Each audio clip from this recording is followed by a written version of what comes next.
the 19th of June 2022. I'm Dana Durnford. I'm also known as the nuclear proctologist.org, and I hope everybody's doing good on this Sunday.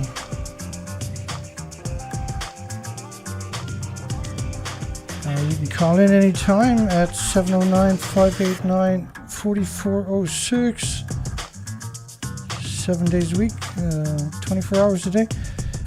Not that I'm going to answer it all the time because of obvious reasons, but you can call.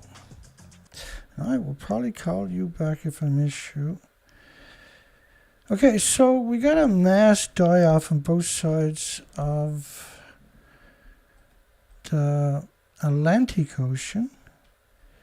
Cormorants were actually mentioned yesterday again, but gannets is the main flavor. Also many other species, and we're talking mammals too, have all been accused of getting the bird flu. We're going to talk about that. We're going to go right into the headlines in a minute. This is a 2021 headline. It was actually, they updated the 7,000 gray whales, just gray whales, not all the other species, just gray whales only. And because we covered almost all of them that were reported on, the majority of them were emaciated. It usually takes 8,000 or 10,000 miles before that happens of migratory. Okay, and so I'm just trying to introduce, there's many species. So the poll tonight: has the Fukushima radioactive fallout compromised the immune system of species worldwide, made them more susceptible to pathogens and viruses and illnesses and diseases that were normally harmless and innocuous and benign? So we got 18 votes, got 100% people agree that the immune system is compromised because of radioactive fallout. I'll just give you three headlines to get you on that. We'll jump into the recent headlines immediately after these three. Mind-blowing die-off of seabirds on their way from California to Alaska. California to Alaska is... all of Canada's west coast is included because it's between Alaska and Seattle. This is unprecedented, the worst you've ever seen. Mind-blowing die-off of seabirds. Every bird they're seeing is starving to death, basically withering away. Catastrophic molting due to unknown causes. Researchers say massive decline of fish is throwing off the ecosystem. Population has collapsed. Whale numbers dropping significantly. Squid disappearing. Other major die-offs seen. Former U.S. government official, that elephant in the room is Fukushima radiation when it comes to the Pacific Ocean die-offs. But it also has this trickle effect where it allows pathogens and viruses to mutate. That's part of it. In all species, you see that kind of thing. Now, recently, we've seen at the same time on both sides of the Atlantic, the crazy, lunatic, controlled media, I guess you call it, has come out at the same time on both sides of the Atlantic Ocean, 5,500 miles apart, and are talking about the bird flu. And let's go have a look at it.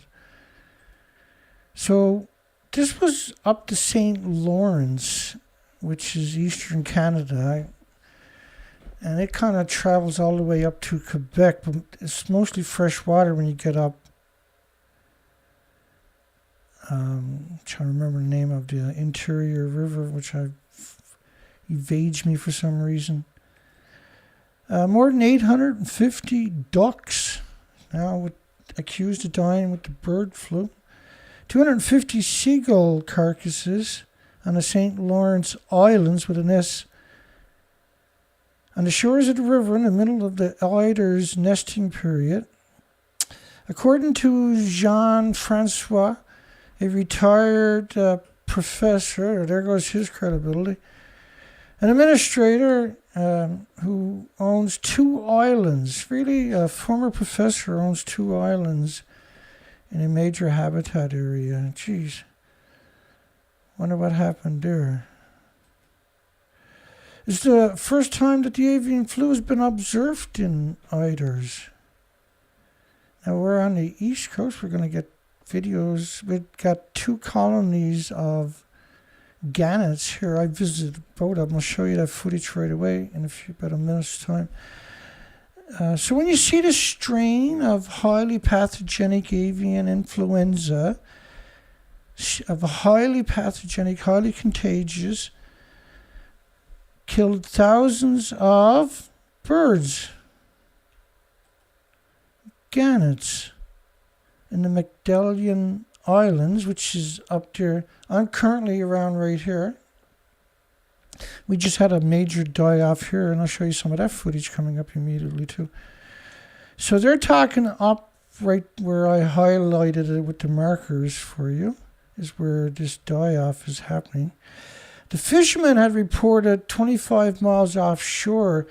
You were never without sight of a dead or dying gannets, mostly dying. Thousands of carcasses, northern gannets, been covering the shores of Quebec.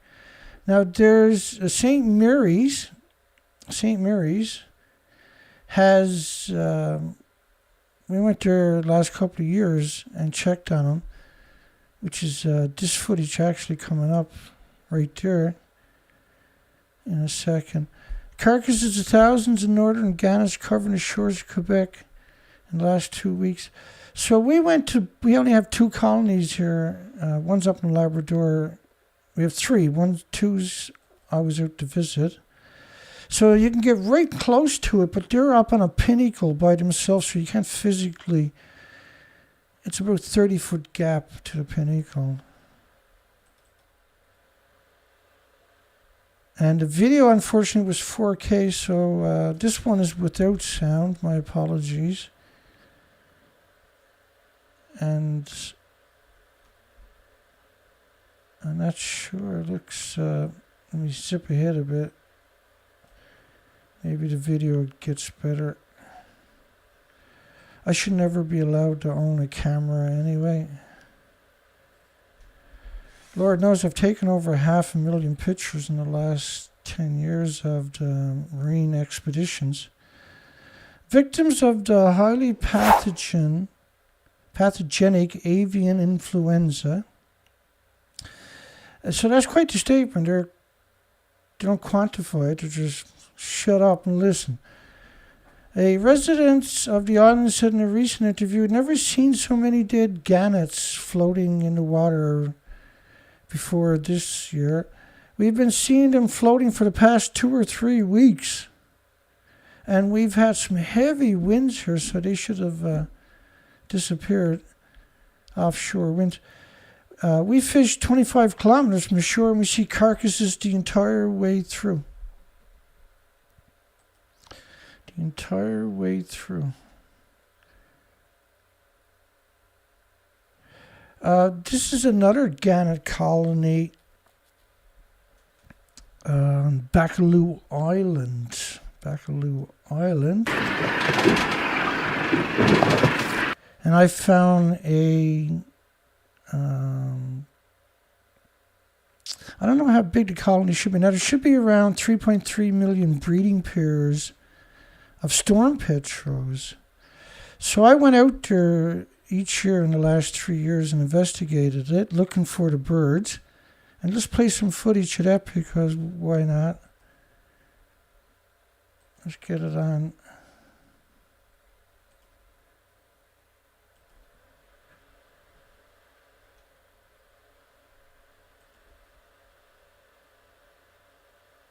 Anytime you're ready, Dana.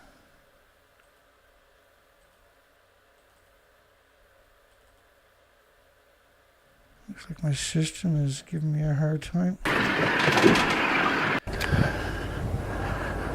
Well, there's no fog, but we're at Bay de Verde. I think I got the gear there to fix that, hopefully. At least temporarily. It's a bit of a breeze. I gotta fix that before I can put the boat in the water, so I had a fender come off. I don't know if you can see anything, but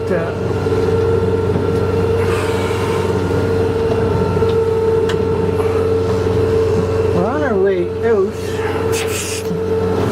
It's a while before daylight. Still not got no GPS. I'll go offshore. You don't know where the rock piles are to, blah blah blah blah blah. So that's Bacaloo Island, and there's a good swell, but there's not too much wind, so got lucky. Turn on the spotlight out there, maybe that'll help brighten up in here. So I'm not seeing any birds. And there's a lot of different species that live on this island for 3 or 4 or 5 months at a time. So hopefully when I get in here, I'll get into some of that groundswell, because that's hopefully my GPS will work over here. Otherwise, so I'm hoping to see birds feeding. Right?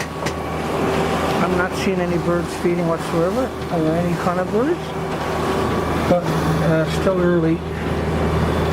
So the storm petrels will go back on land before it's daylight typically. With 6.6 million of them, you would expect to see, you know, something. There's all kinds of other species, so right now we're not seeing nothing, but it's still not very light, obviously, right? And seeing about 10 seagulls over my head flying north. No birds on the water whatsoever so far.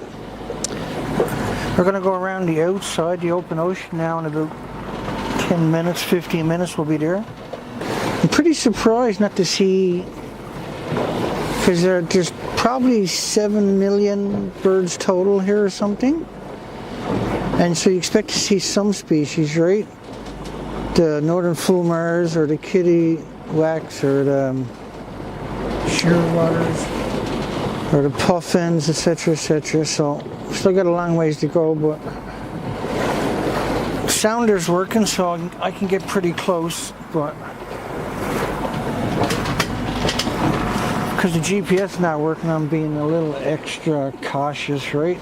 Super, super important to go around the island a couple of times. The sun's coming up pretty good. Another 20 minutes or something, half an hour. I'll be on the back of the island, say, when the sun finally, it rises from the east on the other side of this island anyway. Even though there's supposed to be around 7 million birds, 6.6 million storm petrels, they're nocturnal. You generally, but you should see some anyway, even at this hour, because there's no predators. I'm not seeing no seals, which is really interesting. 65 feet here. I'll start paying attention again now.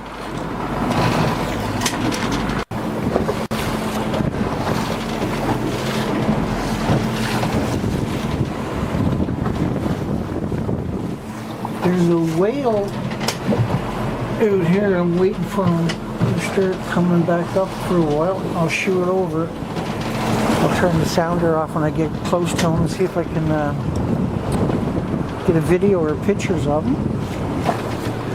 Yeah, we've never seen any more birds though, since that little spot with the seagulls and the fishermen. That was it. There's a few gannets diving.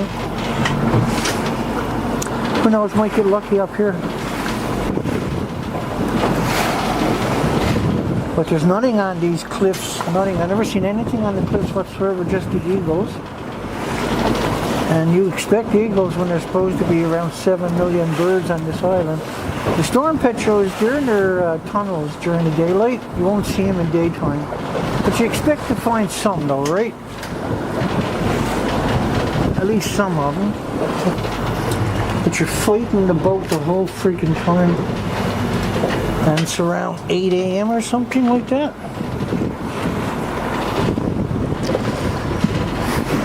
Man, at least we made it out here. We're so lucky just to make it out here. I'm just grateful that we got a look. We got about, say, 1/5 of the island left to cover. 1/5 of the island left to go. Now, I've never seen any seals. That don't mean nothing, but Newfoundland is supposed to be loaded with seals, they're claiming. I'm not sure, I think that's a gannet. That's an eagle up there on that cliff, though.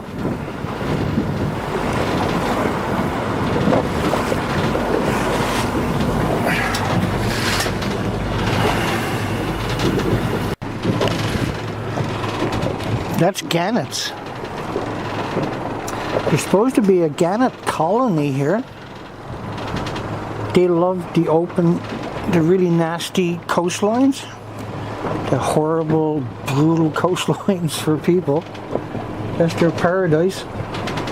So I'm assuming that there's probably a colony around this corner. They're not diving, they're just floating around. So yeah, that's typically because they'll dive from that height straight down into the water. So we're right in a little nook here, so and there's more over there. Wow, that is a colony. Look at that. Well, I don't know how many's here, but I'm gonna guess there's 1,000 here that I can actually see. That there could be many more out to sea feeding, I suppose. I'll turn the motor off in a second, see if we can hear them. Beautiful. Holy, eh?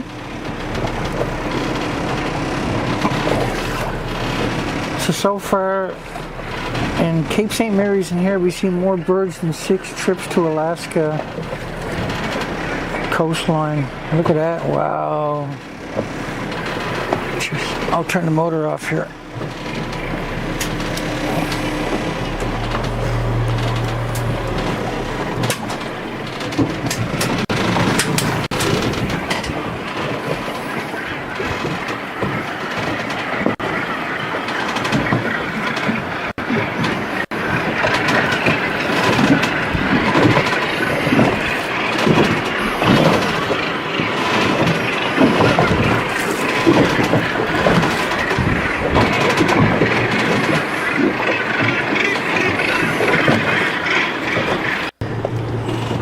They're not diving. I don't see that whale. He hasn't come back. He might have. I might have missed him, but because I'm paying attention. So there's 3 speedboats out here. These little speedboats, man. That takes some nerve. Well, they're born and raised here, right? So. Slow her down. I don't want to get too cocky here. It's a crazy coastline. You don't want to shipwreck on this coastline. Even on a day like this, this is actually a really nice day, but you still wouldn't want to shipwreck on this coastline. Most of the coastline, there's no way to crawl out of the water, right? That's true for the whole province. Okay, well, yeah, that's a big colony. We'll see when we get over here a bit closer.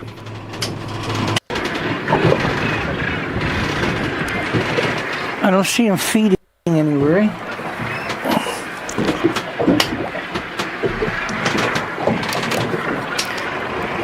That's pretty awesome, though. I gotta start her back up here.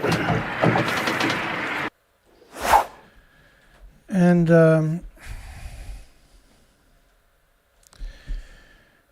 Smurf with my. So we went down to. There should be 6.6 million.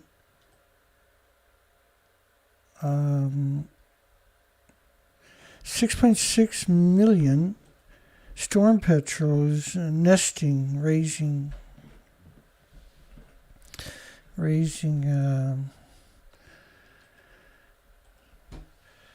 They're chicklets, they're fledglings. Can't remember what you called it. Now, storm petrels are skimmers. They skim at the surface of the ocean. We went down there year after year. We in the dark. On top of that, and we didn't find them. Now, I did find around 50 eagles that I think are different eagles that I counted going around the island.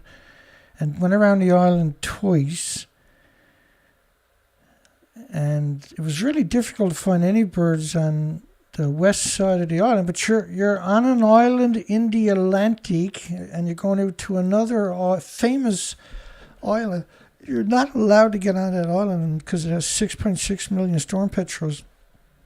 But it usually has gannets, of course, and turs and puffins, and shearwaters, blah, blah, blah, all kinds of species. It's a very rich, it's a part of the coastline where the ocean has to come around it to get into the provinces. A light green starlight, contaminated marine snow, radioactive fallout, covered the seafloor at least 2,000 kilometers verified. But cesium remained dispersed throughout the water column from the surface to the ocean floor. It's 2012, by the way. Cesium remained dispersed throughout the water column. That's a German model of a 6-year dispersal. But here's NOAA's model of radioactive fallout based on 40 days. I got a tendency to pick up speed in these models. No, that one's the right speed. That one's a 40-day model, and the radioactive fallout is only based on venting. It's not based on the actual nuclear meltdowns. So that has to go into the equations. So the oceans were covered right away. I'll speed that up on us. Now, as you can see, when you get to 40 days, like, there's still more radiation. It didn't stop coming out, airborne. But it didn't stop going into the ocean. It didn't stop going into the ocean even for 1,000 years, 10,000 years. It probably won't stop. Which is global warming, by the way. Radioactive sea spray has been shown to blow hundreds of kilometers inland. And so sea spray, they've done studies up to 200 kilometers inland from coastlines, and they found that the insects and the species were acclimated to more salt, because now salt is liberated the same way that radiation is. The sulfur is... Fukushima melted fuel is drifting into the ocean on the land, lacking containment. It ends up on the coastline and blows into the community. People get an exceptional dose. So how much does the species in the ocean get if people get an exceptional dose? And that the health harms will go on for thousands, and not tens of thousands of years. In other words, that's goodbye to the soup of life. That's what they're acknowledging. Okay, so in April, there was a mass bird die-off on the east coast of Canada. We went out and investigated. I'll show you that footage, some of the interviews, pertinent documentation. It covered around 600 miles, all the way up to Black Tickle, which is Labrador, which is part of Newfoundland, and Cape Friel. We went out and investigated it, and it came all the way. We found dead birds because we went all the way up to Bonavista from over here. But we got confirmation of it blowing up dead birds along the coastline. In fact, I do an interview with a guy here I'll play coming up right away. And so we investigated all the way down to good God, where Joey Smallwood was born. And then all the way up to Carmenville, and show you some of that stuff right away. This was the pictures. Reports range from tens to hundreds at various locations. Well, each community that I went into, they were talking at least 150 a day, new birds, and fisheries, forestries, and government agencies were coming by and scooping them up each day in the community. But it's a big coastline, so it's not all communities. So we got serious freezing rain. Our first night on research expeditions down there. Yeah, that's the ocean right there. It's not very far away, 1,000 feet away, I guess. See, the trees are covered in ice. We're going to go down there and launch the drone. And so, camped out that night, and the next night too. Within an hour, fallout would be a serious problem in the vicinity of explosions which occur. It's hilarious that showed up. And so this was in Dead Man's Bay. They were getting a huge number sustained for several weeks. The birds were the turs, the common murres, the thick-billed turs, and dovekites. We've got a snowstorm coming in tonight or this afternoon sometime. I don't know if you can see the ice pack over there. I'm going to drop the...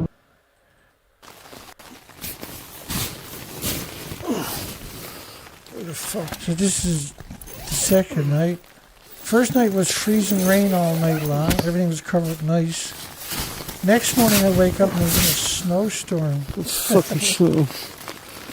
It's snow. Unbelievable. That didn't stop us though, we kept going.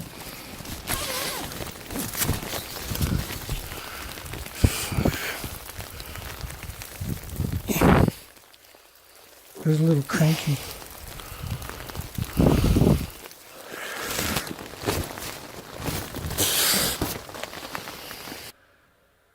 Oh, sorry about that.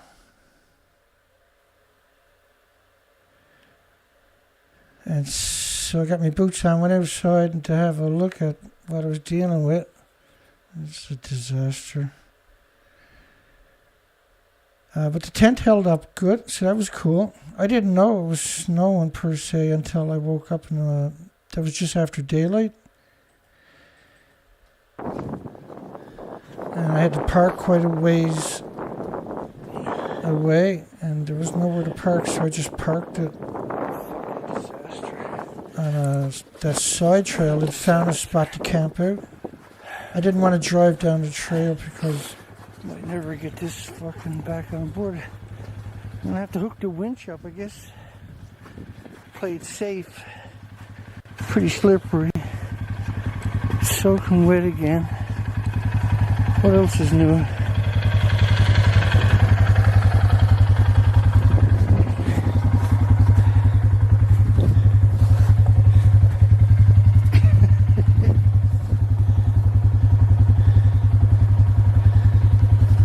Hard to appreciate, but I cleaned off a lot of this with the shovel already, so just got to shovel the rest of that snow off.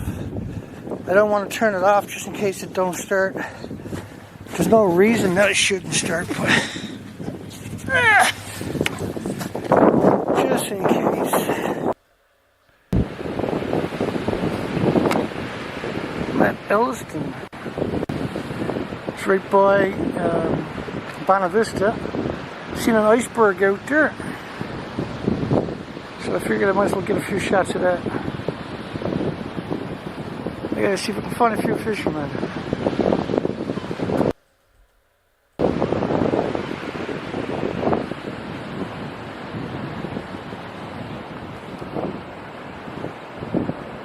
so there's no reason the birds couldn't blow up on the coastline here. Find a few fishermen. The official story was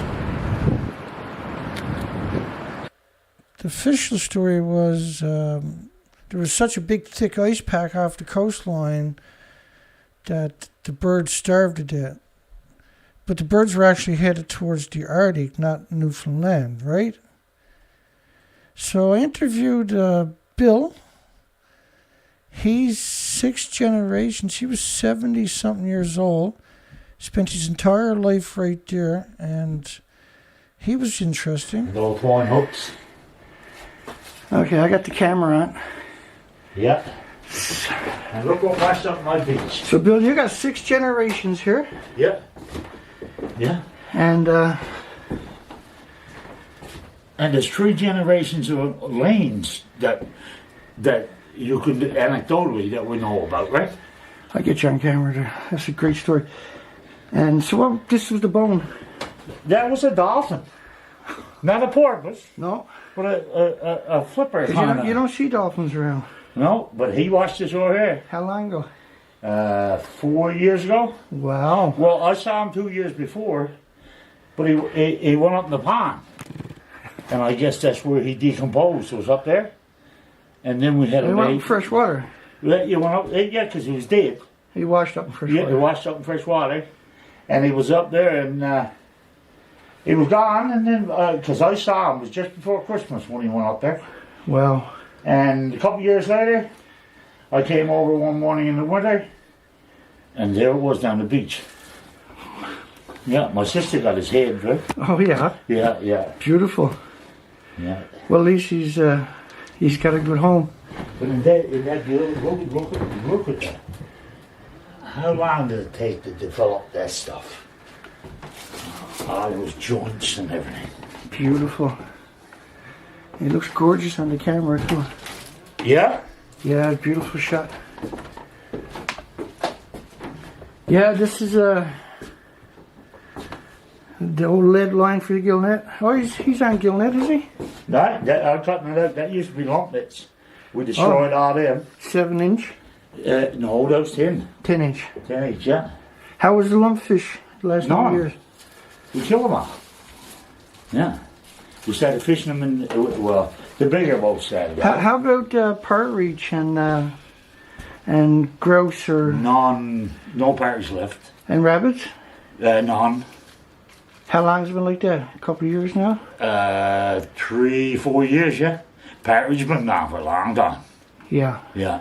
And It almost seems like it didn't exist at this stage, right? yeah, that's what you tell somebody what a partridge is, and they don't know. And we had dogs, man, beautiful dogs, sitters for hunting For the them, right? birds, yeah. Yeah, and that was a special event to go partridge hunting. It was, yeah. Now there's not a dog around here knows what certain dogs around here don't know what a hen smells like, let alone a partridge. I never seen a single bird on the highway coming here.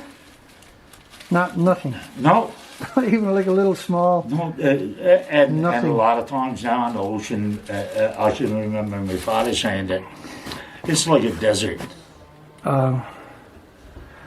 It's worse than the desert. At least you got some flies here. Huh? You got some flies. Oh yes, yeah. Them fuckers, I know where they come from. You might come up here in the winter if the sun's out, and them fuckers is around, right? Yeah. But no more those big blue arse flies. I'm not seeing no spider webs up in your beams No. either. But downstairs, There's some downstairs oh yeah. from the beach, you think?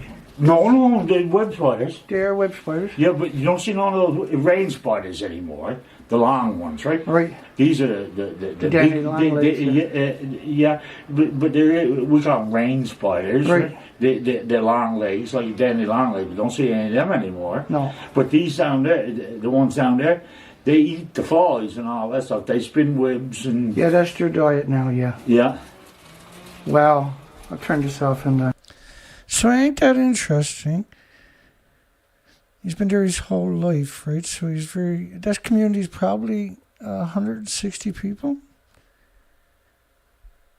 They're the right ones to talk to for sure, right? He's just a normal bird. He's not a thick-billed No, bird. he's not a thick-billed one. No, and the other one that was here this morning with him wasn't a thick-billed one, are they? And you're just seeing random ones, right? Yeah. No big amount of them, right? And Because he dove down, but... yeah. And we're in Trinity Bay North. Trinity Bay North, but the little community we're here in now is Melrose. Melrose, yeah. It used to be called Ragged Harbour because that's the Ragged Islands. Right. And then with the political correctness and all that shit that went down, right? In 1913, they decided, okay, we're going to make it Melrose instead of Ragged Harbour. I was recording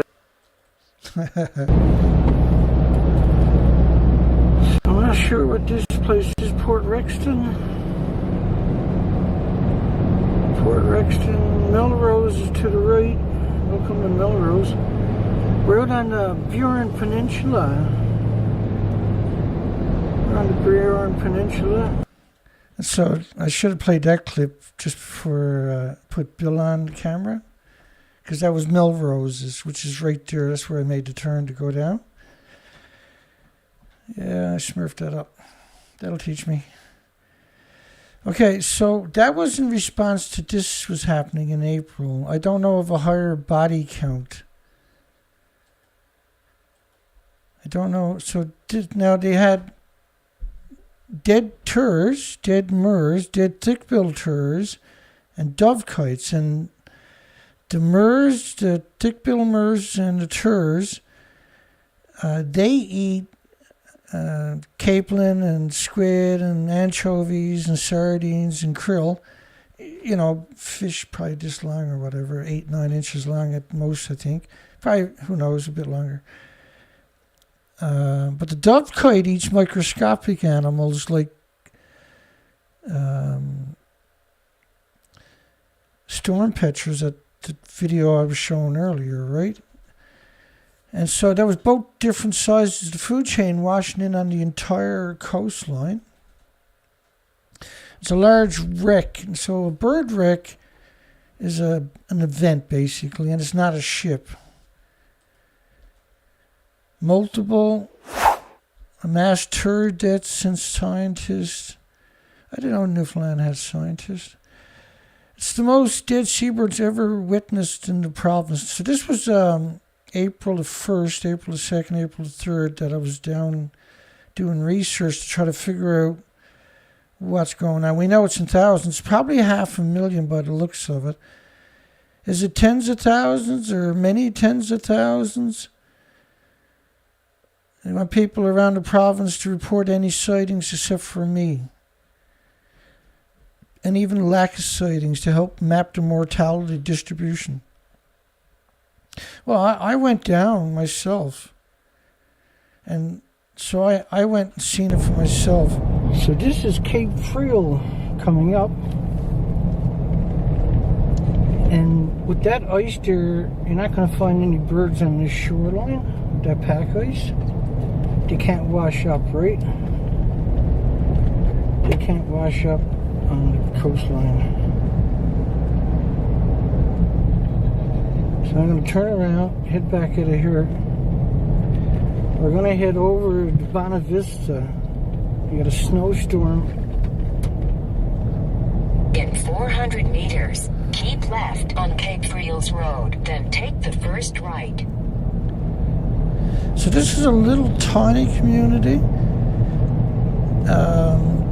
but it's right out. It had a huge die-off that washed up. Cape Friel. Now the official story was that the ice was so far off the coastline the birds couldn't make it in, and they starved to death somewhere else. But that's not what the locals had told me. They had showed up dead everywhere. Make a sharp right turn on Cape Friel's Road. Yeah, I hear you. Cape Friel's Road. Oh, there's Cape Friel out here. It's a little get very a shot tiny of the, community. Pack ice anyway. Probably 80 people live out there. Cape Friel, you can see where that's to. So we were all over the coast, and we talked to all the little shops in these little communities and the gas stations and people. If they were in the shop, we talked to them and asked them the same questions. I'll show you that again in a second. So I asked them the same questions. How long has the bird die-off been going on? Has it washed up in your community? And what is the general consensus you're hearing throughout the community? Because that's the meeting places, these little shops in these little tiny communities and the gas stations. If they don't know, nobody knows. And so it got an accurate consensus that there was dead birds in every community, hundreds a day, washing up new ones. And their communities only take up a little tiny fraction of the coastline. A lot of the coastline, of course, is so rough you can't get near it. It was bitterly cold, I mean, bitterly cold. We had freezing rain one night, snowstorm the next night. Done all the next day, and headed back with feeling good that we got the documentation. And so the official story was the pack ice, and that's pack ice you see in there. It's broken ice, sea ice, right? But it can be up to 200 miles off the coastline thick. And so birds won't be, birds can't fly 200 miles, they claim, but some birds will migratory for 7,000 or 8,000 miles without landing. But anyway, there was at most in some spots, because this is still winter, right? There's still huge storms and everything. So there was only maybe a quarter kilometer of ice thickness in some spots where it was able to gather up these little communities. You would see it, but right behind the line there, it's open ocean again. Starvation led to the die-offs. That's what the locals were reporting. The officials and field teams. So I'm just setting the stage for the rest of the stories. We called the guy up in this community, and he said it was massive all day, every day, and he's been there 60-something years. He's never seen nothing like it before. I called him twice and asked him, was it still continuing, and it was. How many insects now? I'm going to put this one out there because last year there was 190 species of insect-eating birds, migratory birds that starved to death. So how many insects does it take to feed a hungry baby bird? So they had done a study on 61 nests. They consumed over 5 million insects to raise their fledglings in 2021 day period. 61 nests caught and fed to their chicklets and fledglings. 5.4 million, I think it was, over 20 days. It's roughly 720 insects a day for each bird. And it was broken down into statistics that I put there for you. So 5.3 million insects for 61 nests. Wow. That's some impressive stuff, right? But we've seen them starving to death. Completely emaciated, no muscle mass. Truly emaciated, but over a large period, a large area of migratory, and we've seen them missing on the west coast on the research expeditions out there. It was over 190 species of insect eaters. So that's a huge amount of species to show up emaciated. This story was up to 150 species, but the final number was 190. Lack of fat stores, no muscle, and signs of dehydration, of course, because New York Times, ocean life faces a mass extinction. We may be on the precipice of a major extinction event. 2015, now I was out on research expeditions in the Pacific Ocean for 6 years, 4 to 5 months a year without coming home, doing species counts. And it was an extinction event. I'll just briefly show you.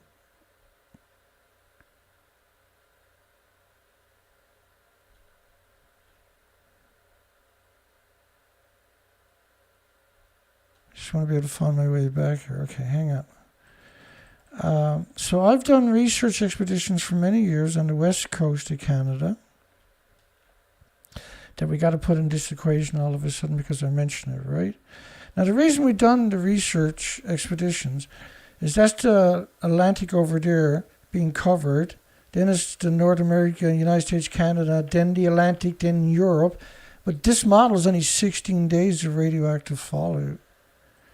So we had a lot of information coming out about the die-offs. So we've done all the way from Vancouver to Alaska year after year. And when I say we, I mean me and my trusty sidekick, Zoe. And so what we discovered on these research expeditions was just stunning. So we had to repeat the research to prove it was true. So year after year we went out, and the species are completely wiped out on the coastline. These are before and after authentic pictures that covers the whole coastline. These are of the same places. It's a total extinction event. It's a complete extinction event of species for the Pacific Ocean. We're currently doing research in the Atlantic Ocean where the bird die-offs, we're just going to jump right back into. But this is how bad it got. Fukushima radioactive fallout actually wiped it out, despite the fact that Greenpeace refuses to acknowledge this, government refuses to acknowledge this has happened, universities refuse to acknowledge the documentation, despite the fact that I've done this for 6 years, and in good faith, with the hopes that we were going to find an oasis, but we didn't, of course.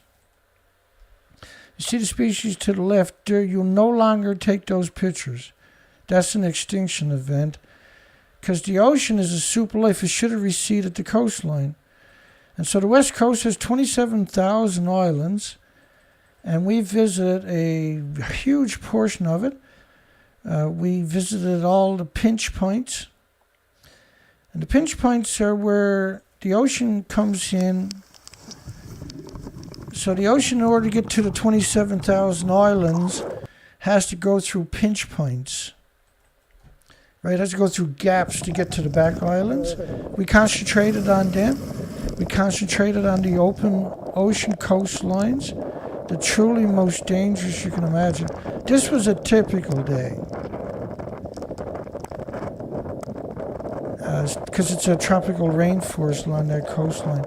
We're currently doing research expeditions on the east coast for insects and birds, of course, and fish and frogs and freshwater species. But what we noticed was the spiders are missing from the forest, and that's also when we talked to researchers who was coming through from Nova Scotia who told me the same thing. And this is recent, of course, that this has happened.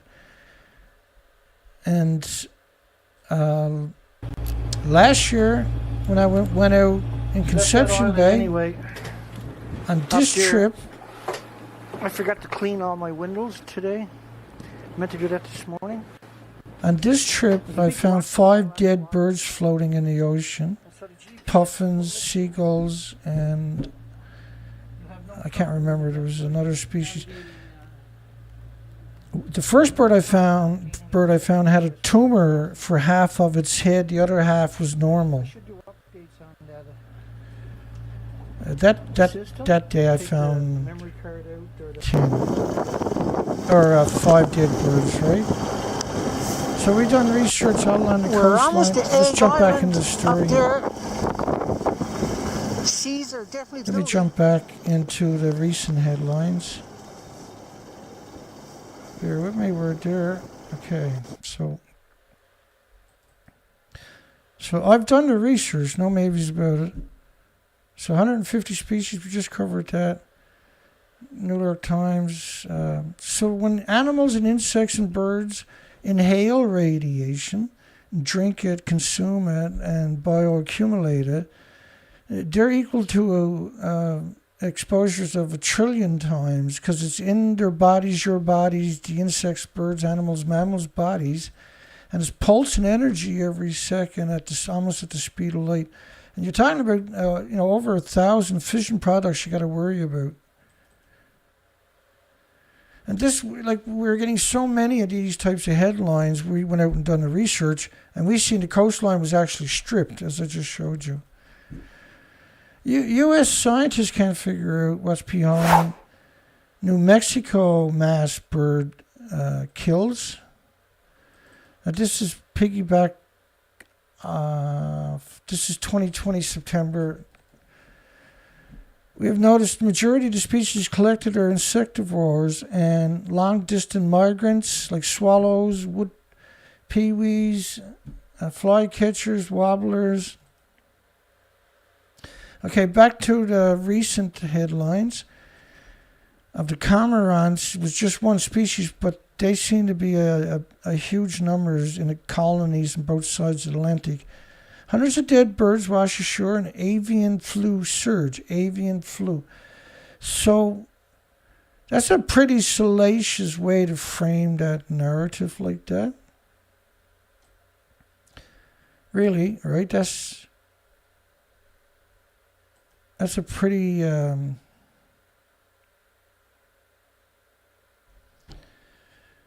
It's not leaving you any room for a debate. Let's put it that way. High numbers of dead, sick, injured birds, notably gannets, are being found on the eastern coast. So this is United Kingdom, in Shetland, so Scotland, at the Scottish Seabird Centre. Said it was unusual for such large numbers to be killed or for carcasses to wash ashore. About 1,000 birds have been found dead, which is north of Berwick, which is home to the world's largest colony of northern gannets. 4 birds will be tested. So they weren't officially died of avian flu. They were going to be tested. But look at the headline. Most people only read the headlines. So there was a concerted effort, and we see this over and over. There was a concerted effort to mislead people or to lead people into blaming. And so then any die-offs now will be automatically associated with the fabled bird flu, which exists, but it's based off of Fukushima, has weakened or compromised their immune systems. They're more susceptible to pathogens and viruses that were normally harmless and benign. Hundreds of dead seabirds wash ashore in avian flu surge, which wasn't really accurate. The media was just being salacious, wasn't it? Slew of dead birds found on Bothwell Beach were the victims of avian flu. So this is the first time we've ever seen these types of connotations. Anything, even you got a roadkill now, they're like, that was the bird flu. Slew of dead birds found on Bothwell Beach victims. I'll show you 2 healthy birds. Gannets. To see the dead gannet is not out of the ordinary, which it actually is, because the ocean usually consumes it right away. They do injure themselves quite a bit diving into the water. Mrs. Belanger, who obviously doesn't understand this is what the birds are designed to do. The birds are not up floating around going, damn it, I'm afraid I'm going to hurt myself. I'm going to give myself a black eye.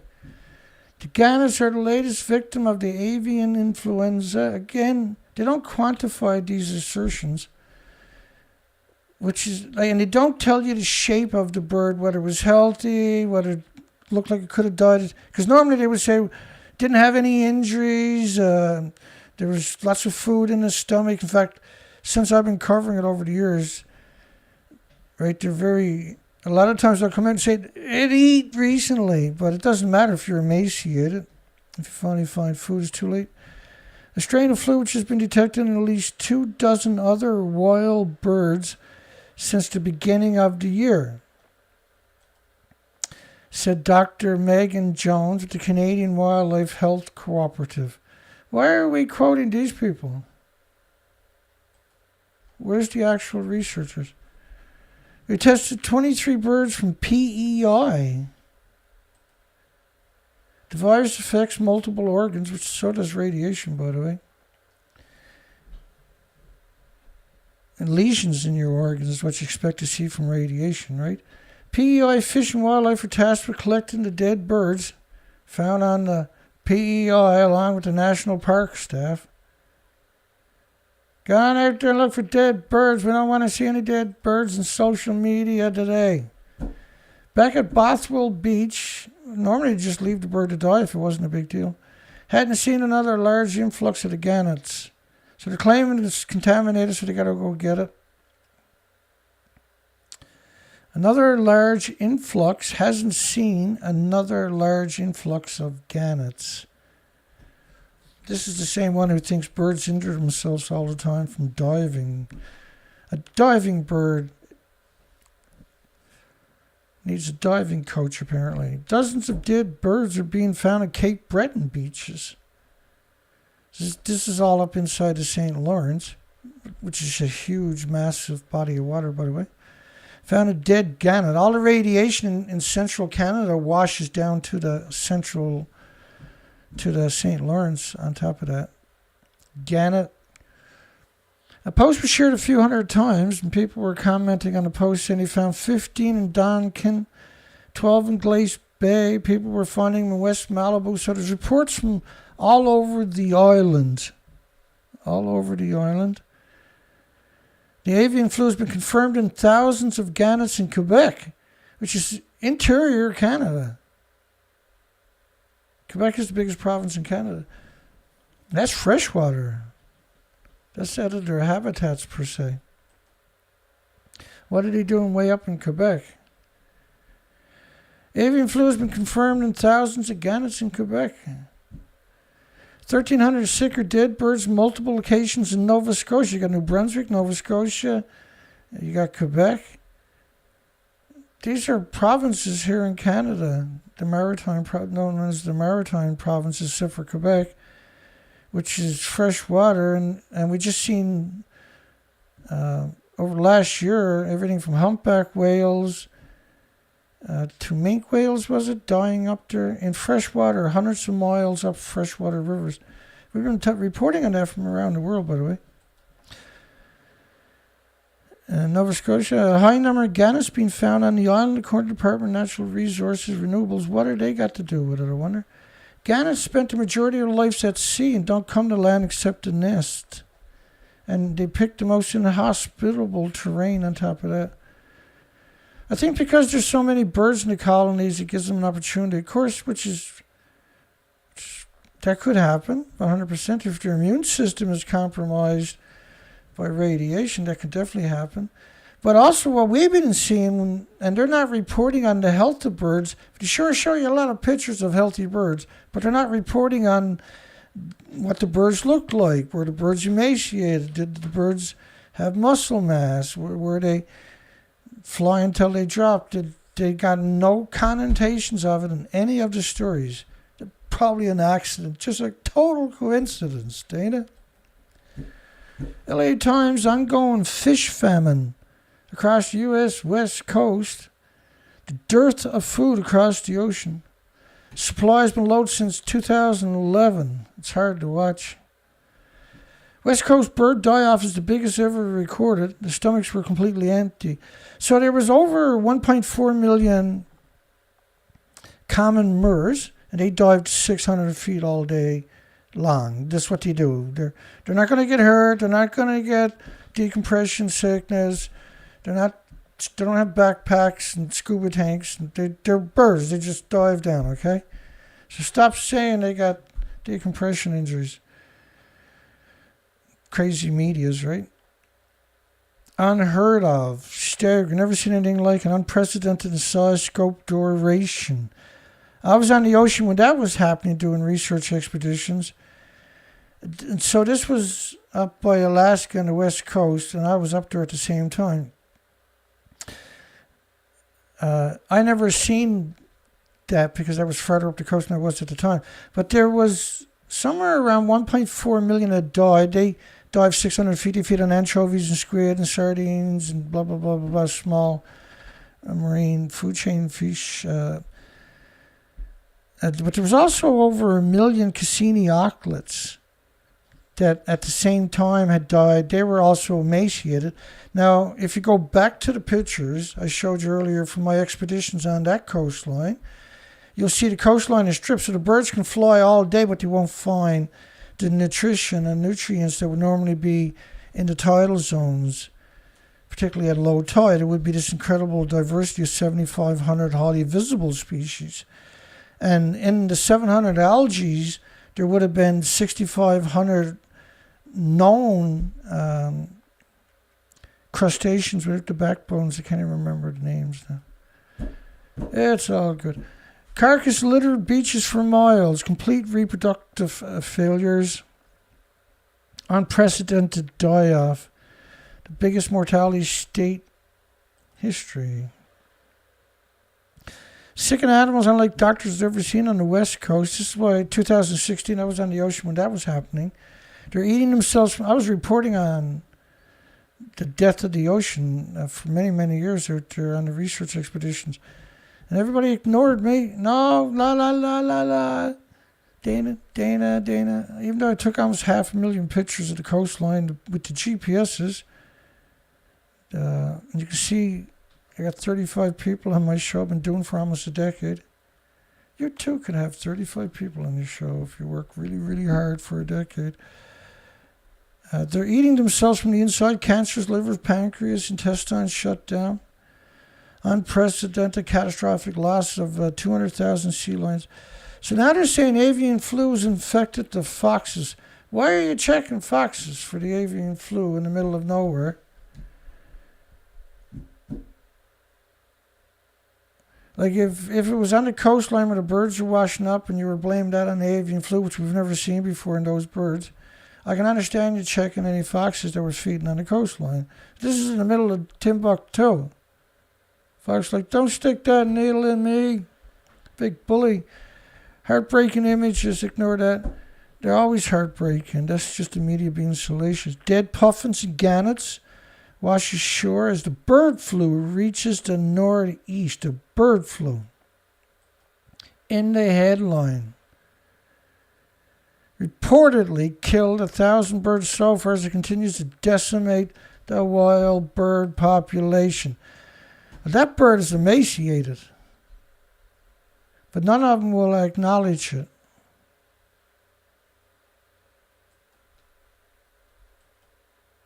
They don't, never in a single story do they talk about the shape of the birds, whether they're perfectly healthy, except they died of the flu. Nothing. Dead puffins and gannets washed ashore in Scotland's northeast as the avian flu continues to ravage the wild bird population.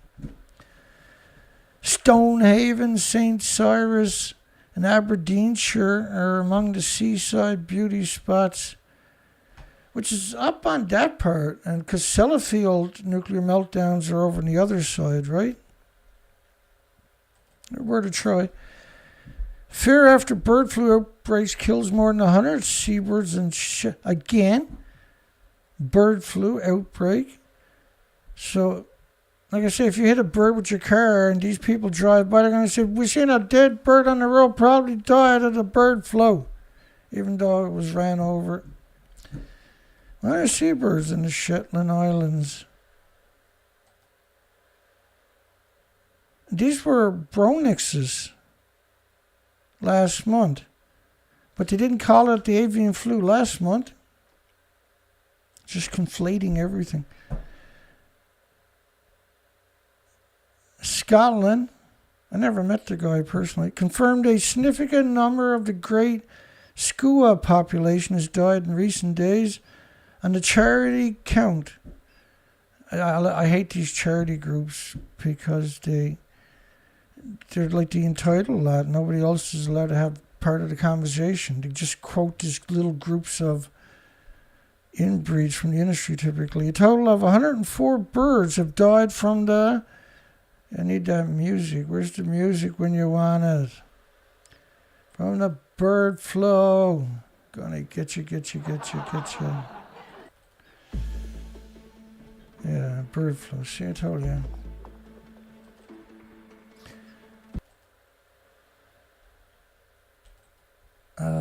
Total of 104 birds. So they actually hang out with gannets, I think.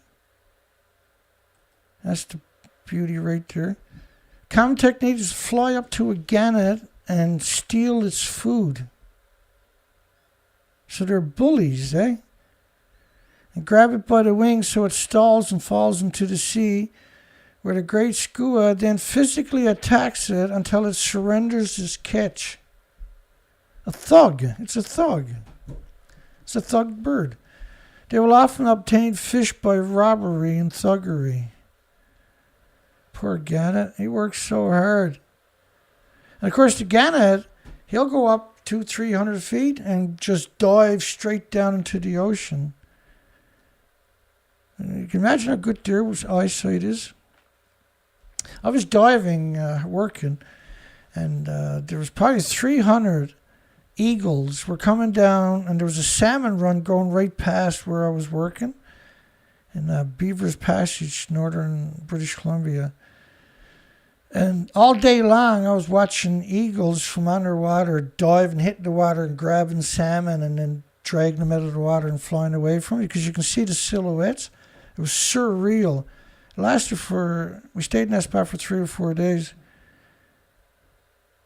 It was hard to get work done because you were so mesmerized all day long. It was around 300 eagles. They were just everywhere. When you come up and took a break, because you're doing 6 hours a day on the ocean floor, right? Then I was picking 20,000 sea urchins, red sea urchins a day. 5,000 pounds or so. Northern gannets are the largest. They're all just 3 inches only. You don't touch the other sizes. The largest seabirds in the North Atlantic, and with a wingspan of up to 2 meters. 6.5 feet wingspan. And the skuas will go out and steal a fish from them. They hunt and fish by diving into the sea from a height and pursuing their prey underwater. They have ear sacs in the face and chest under the skin, which acts like bubble wrap, cushioning the impact with the water. And the other lady was like, no, they get injured and wash up dead all the time. It's normal. It's not. I just hate and the media looks for people like that and will quote it. They know it's not true. Then they'll quote that and they'll say Mrs. or Mr. Gannets can dive from a height of 100 foot. I said 200, did I? Or 300. Achieving speeds of 100 kilometers an hour, 60 miles per hour. They strike the water, enabling them to catch the fish at a much greater depth than airborne birds. It's fascinating to watch the splash, right? So the most important nesting ground for the northern gannets is the United Kingdom. About 2/3 of the world's population, they live mainly in Scotland, including the Shetland Islands, and the rest of the world's northern gannet population nests in Canada. And I visited 2 of those colonies here. There's only 2 here. I went to both of them. I showed you the videos and pictures of that earlier. Ireland, the Faroes Island, Iceland, with small numbers in France. France. They are often seen in the Bay of Biscay. Now, notice they didn't say Quebec. Studying gannets is to better understand the feeding activity of whales, because they're at the robbing. The whales will injure a lot of small fish, and the gannets got easy picking, right? But the whales are usually migrating, some species anyway, with the migratory, like the krills or whatever. Gannets are seabirds with an expansive feeding range that corresponds to that of several species of whales.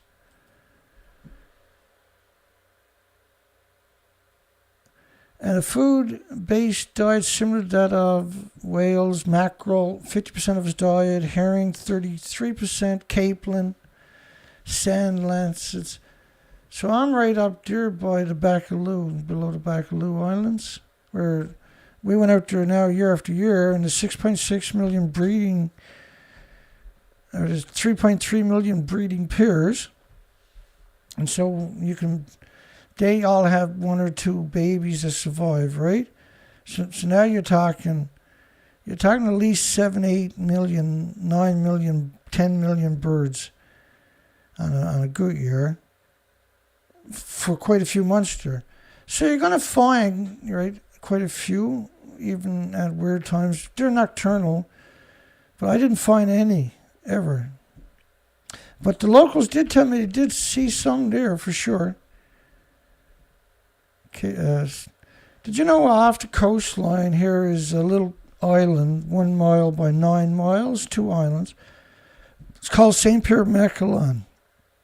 It's part of France. France actually owns it. Not Canada, not French Canadian. This is France, actual France. And we used to go out there and get all of our booze years ago. You get a keg of liquor for like $30.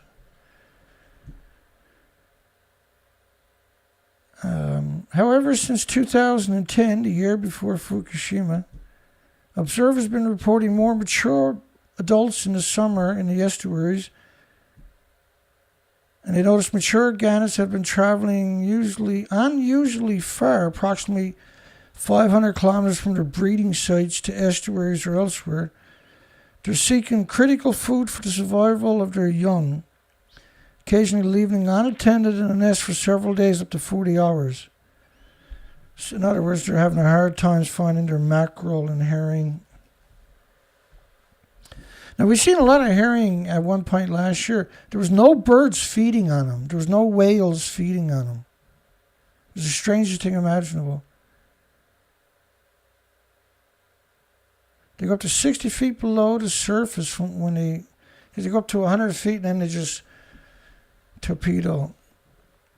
They're first to travel further to find their food. So they're suggesting that the gannets are starving to death. That's what they're saying. As a direct result of the phenomenon, researchers noticed a significant decline in the survival rate of the young and early departures from the colonies by the adults forced to abandon because of lack of food, starvation. The northern gannet was therefore chosen as a bioindicator species in the context of the St. Lawrence 2011-2016. The problem with the St. Lawrence is all the water comes down through central Canada on the east side of the Rockies to the St. Lawrence. That's where it trickles or floods out.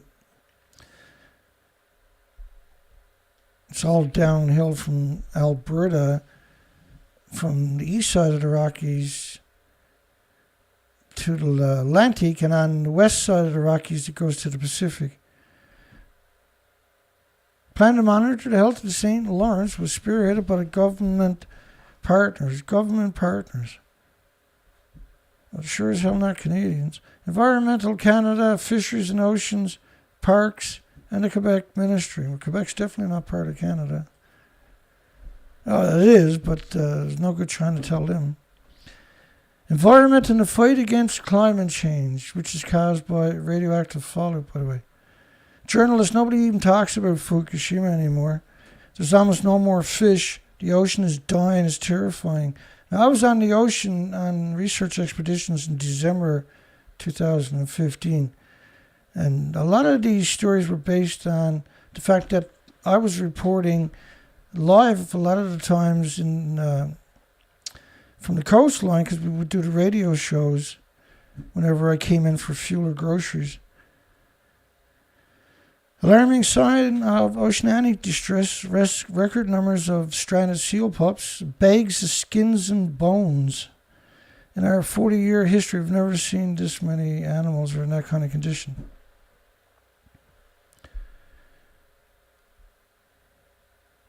Giant whales found piled up dead on the West Coast beach. That's an understatement. Bird flu, again, bird flu. The very first words that anybody who's just browsing is going to see the word bird flu. Northumberland beaches see dead animals. They're talking mammals, are they? Dead gannet. But they don't tell you the shape. Now, that gannet is clearly emaciated.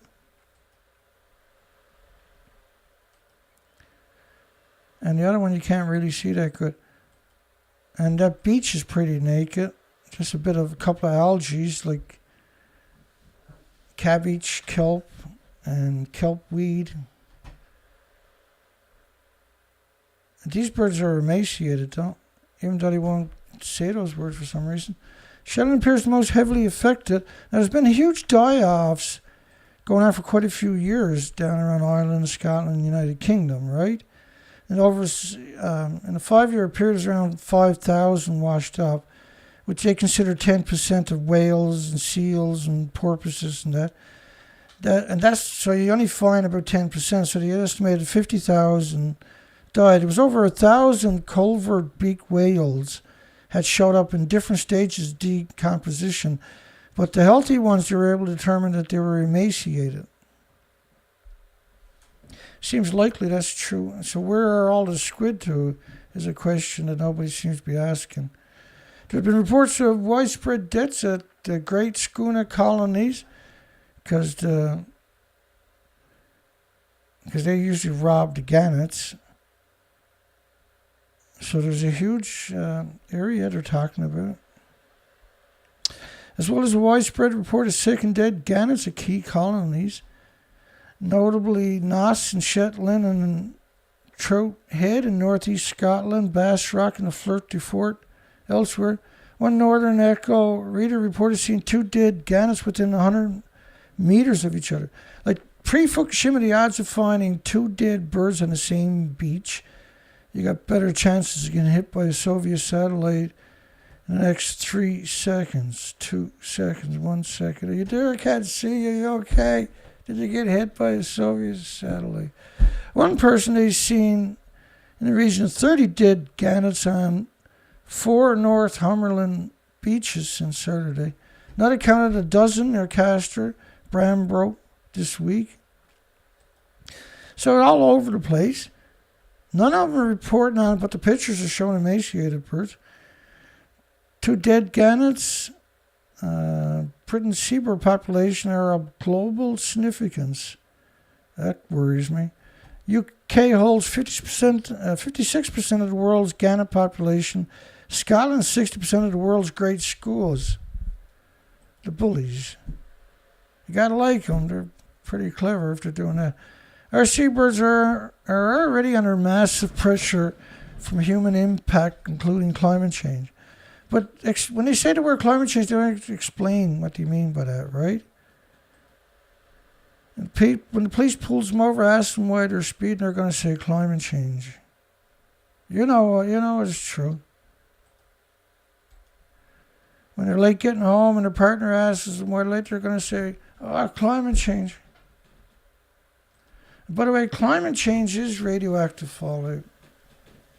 It's been going on for almost 80 years, 76 years, since they blew up Japan, parts of Japan, and then rebuilt the cities on the nuclear bomb craters. How come they don't do that anywhere else?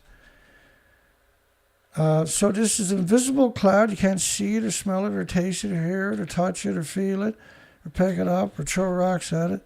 But it's there. It's pulsing energy every second. And this model is only a 20-day model. And what happens is you're talking about an invisible cloud. So think of a snowstorm. Covers the whole planet, but the snow never melts. And so soon the whole world is freezing because you got big snowdrifts everywhere worldwide. So you would notice that, see? Radiation never goes away. The humans will be long gone. The radiation will still be there, pulsing energy every second. That's climate change. So when you look at the previous nuclear wars, we've had quite a few. They call them nuclear testing, right? They're nuclear wars. The Soviet Union had a nuclear war with just one bomb. It was equal to 3,800 Hiroshima and Nagasaki 15 kiloton sized bombs going off at the same time. 3,800. So if Russia and China fires 1,900 Hiroshima nuclear weapons at each other, that's a nuclear war, Dana. So you think that if they don't, it's the same bombs, the same radioactive fallout. Just because you didn't fire it in anger doesn't mean it's not a nuclear war, because it's a nuclear war. And the Bikini Island, one of their bombs was 1,000 Hiroshimas, for goodness sakes. Over 1 million square kilometers a day or two radioactive to habitat. Lack of prey fish. Oh, climate change. Goose hunter in Nunavut asked to report odd bird behavior. case of, avian flu, right? God help somebody who reports that they're going to have fishermen reported mass avian flu possibility in Nukdavuk, northeastern Canada. The current strain of the avian flu circulating Canada hasn't reached Nunavut yet. It's coming. Run. A research scientist, oh God, there goes their credibility. With Environment Canada, as if you had any credibility, it just went out the door.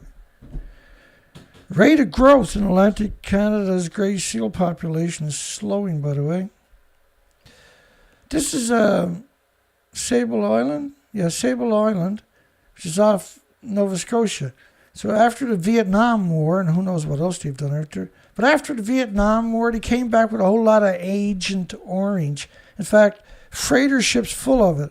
So rather than take it back, Monsanto said, no, just scuttle them off the coastline in the prime scallop fishing grounds. So they did.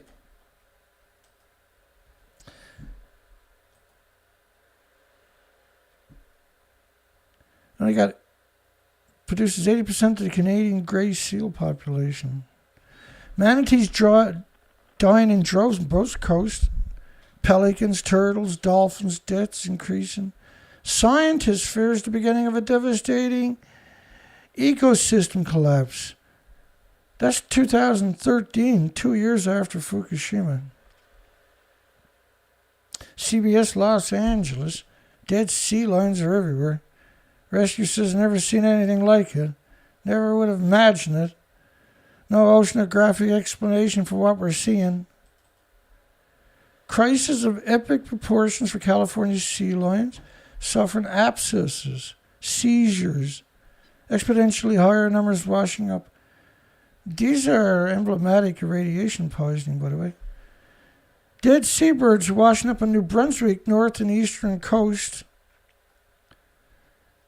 New Brunswick, Nova Scotia, Quebec, all the interior islands. You had the die-offs on the west coast of Newfoundland 2 months ago in April. I showed you the documentation of all of that. Dead birds are washing up on the New Brunswick, northern and eastern coast. Northern and eastern, which is a huge area, by the way. Avian influenza is the suspected cause. Of course, scumbag MSN News. You can't quantify those assertions, so shut your pie hole, scumbag media. 9 dead birds found in this western New York street. Did you know 7 people dropped dead on a single shopping street in Koriyama, Japan, a year after Fukushima? Nobody cares about that, but 10 dead birds on the street, that gets news. Someone shared a photo. This is a cormorant. They shared a photo of one dead bird. They omitted due to the graphic nature of the emaciated bird. It appears to be a flock of double-crested cormorants dropped dead on the same street at the same time. Earlier this year, a flock of 11 cormorants were discovered by the California Department of Fish and Wildlife. After some close examination, analysts, the California Department of Fish and Wildlife found that 11 birds died of starvation. Starvation. Cormorants, they're fantastic divers, right?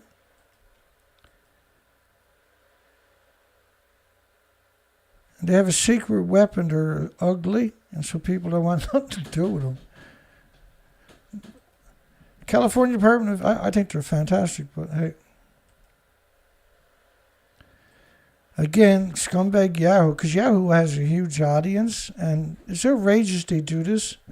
They'll also take that title and they'll put it in the search engine terms of all their other stories for the next couple of days. So that'll show up everywhere all the time at the one time, because the public relation firm scooped it. Highly pathogenic, kills hundreds of seabirds. No, highly pathogenic kills millions. not hundreds. Off Scottish coast, more than 1,000 gannets. Can't make up their mind, right? 100,000, give or take a couple of hundred. And hundreds of great skuas, which I'm probably butchering, has been found dead with dozens of guillemots. Sandwich and Arctic terns are also affected. So, like, if you try to keep track of all the different species I'm going to cover tonight, there's a lot of species, and not all birds by no means. We're dealing with a highly mutable and pathogenic strain of the bird flu,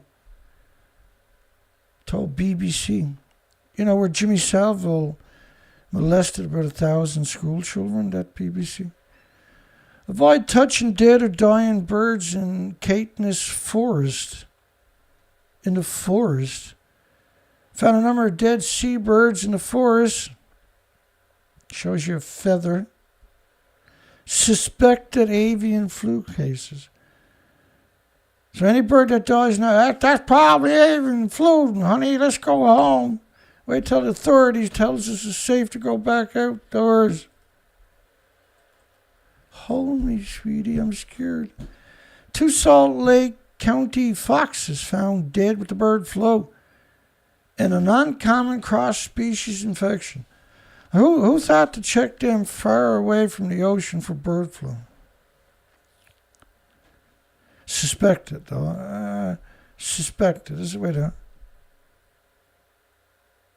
No, they say bird flu.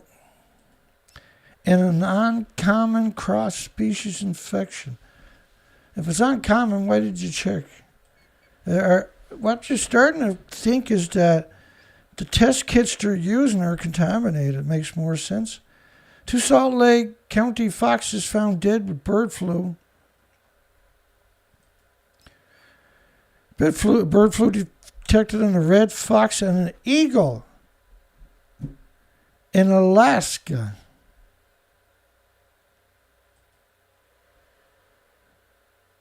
So the word went out across the country. Any foxes die, get them checked for avian bird flu. Get your kits from the crazies. They're all positive. False positives. The Aleutian Islands, that's where they done the nuclear testing. Just a coincidence. Anyway. Bird flu, and what the hell, how did he ever find, because those places are abandoned, for God's sakes. Bird flu found in Alberta skunks for the first time. Who the frig thought to check skunks for the bird flu? Whoever done that should be fired right now. What the hell is going through your mind to check a friggin' skunk for bird flu? In Alberta, Canada, as far away from the ocean as you can get in Canada. Bird flu detected in 100 black vultures found dead in Harford County Park. I still can't get over the skunk being checked. So you had detected after 100 black vultures were found dead.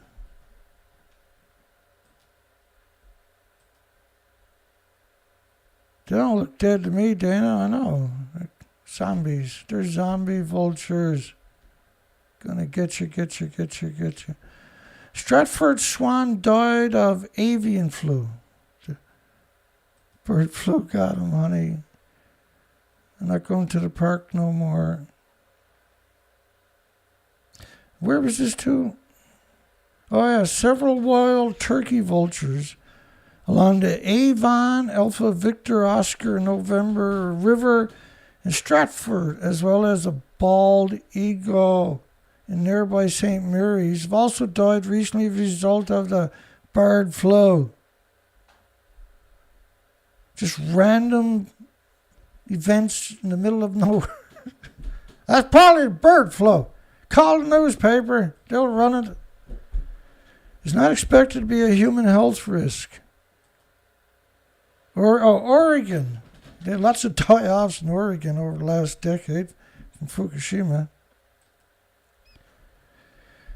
A red-tailed hawk collected from Eugene and an osprey from Donrena Reservoir east of Cottage Grove also tested positive for the bird flu.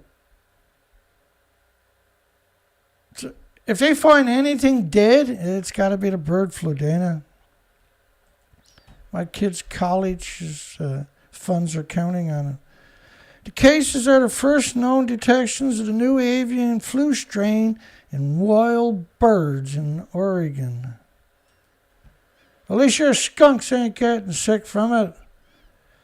Florida bird flu is killing bald eagles. See how many have died.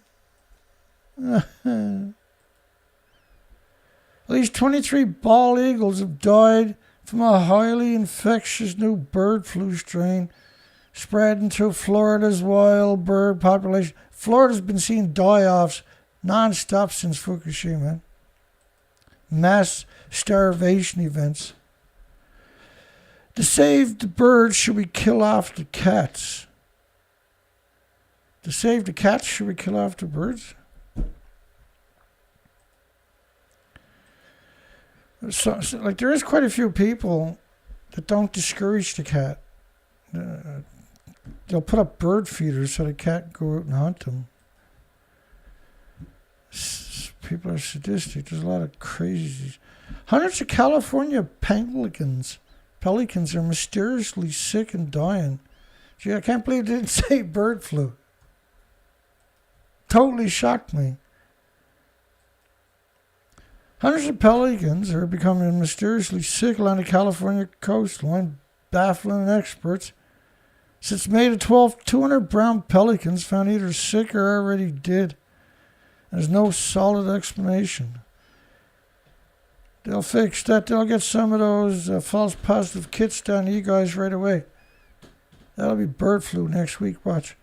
It appears many of them are starving to death.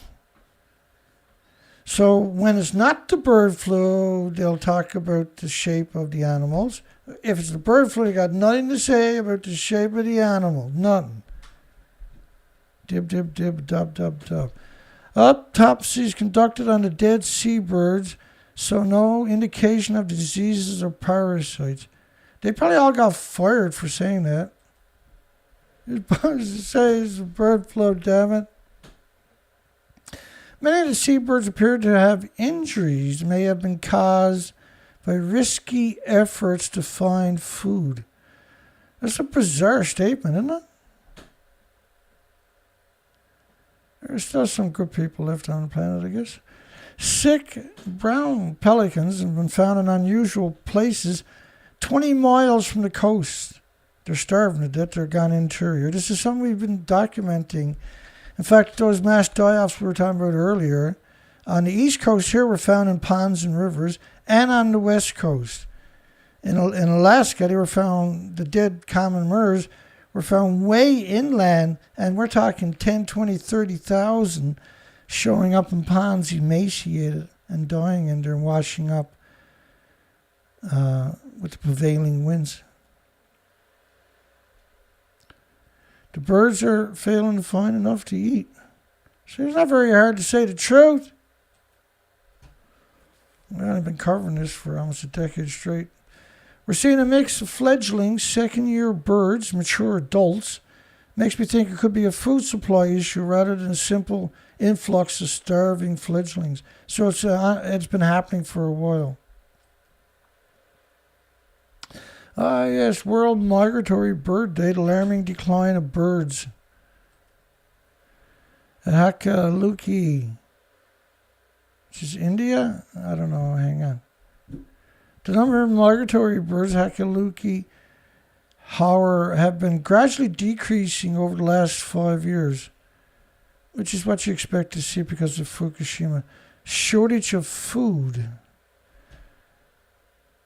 Only 24,000 birds of the 45 species were found in 2021, whereas 58,050 species were observed in 2017, meaning over these years the number of birds decreased by half.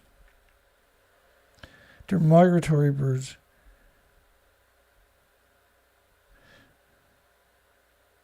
None of the track birds could be found this year. Bird flu detected at Washington's Lincoln Memorial Reflecting Pool in mallard ducklings. and the ducklings. Why are you checking birds in your city? This is a city we're talking about. Washington Lincoln Memorial, for God's sakes. It's the first case ever been found in Washington. We found it. We get a bonus or something? Day off? This story reeks of just plant, don't it? It's the first case ever found in Washington. By coincidence, it happens to be the habituated birds that live in the local water fountain. Water fountain. Not even a pond, a water fountain. Poor birds. According to the CDC and the World, first off, believing the World Health Organization is not advisable. They're not a World Health Organization. They're United Nations. They're the equivalent of Walmart, but the commodity is you, not stuff from China. They shouldn't exist, right? There are 195 militaries. Bird flu outbreak! Get your bird flu outbreak! Get your bird flu condoms! Bird flu outbreak continues to spread in UK, North America. Skunk flu. Hawk flu. Highly pathogenic avian influenza. Continues to spread among birds in Europe, North America. Where thousands of birds are killed by the virus and preventive measures. In Washington, D.C., ducklings, baby ducks, at the Lincoln Memorial reflecting pool were found to be infected with the bird flu. The crazies announced on Wednesday.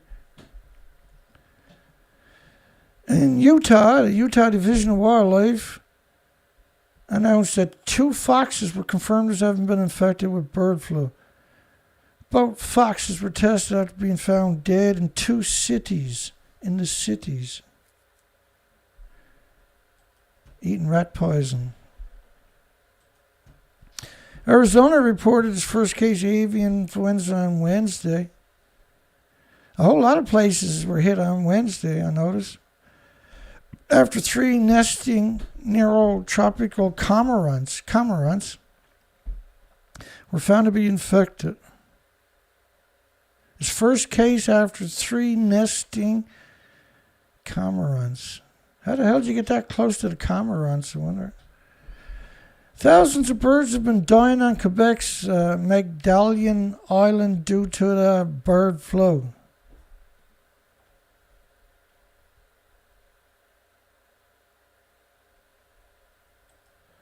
Avian flu and catastrophic threat to bird life in Shetland. Avian flu catastrophic threat. Big blasting headlines. Is en route to being the most catastrophic threat to the bird life after Fukushima, of course. Seabird population. Nature Scott, it must have been up all night trying to come up with that name, said the avian flu is continuing to affect the wild bird population across the country. New Zealand had the world's cutest penguins. Over 100 little blue penguins were found dumped in the far north. So this was the first story that I found about it. Cable Bay residents, France, speculated the penguins may have been caught in a legal net and brought on shore. No, if they were caught in a legal net, they would have been left out there. God, you gotta hate media, right? To print something like that. Anyone who picks penguins up is usually carrying enough to bury them, she said. Certainly look that way to me. They don't look very healthy to me.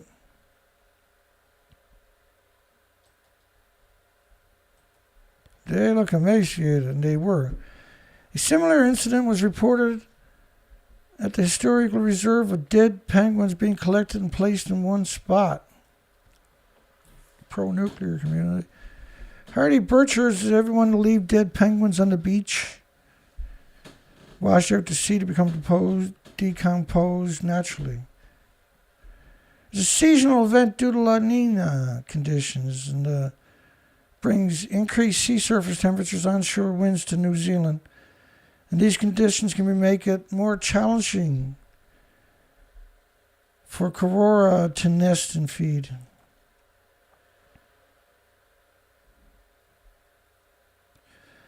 Two more incidences of little blue penguins were found on the beaches this year in May, and they showed signs of starvation.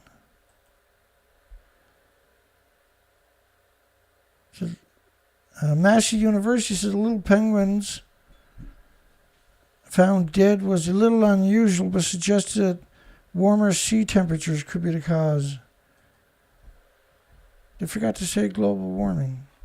They're not getting no shiny badges.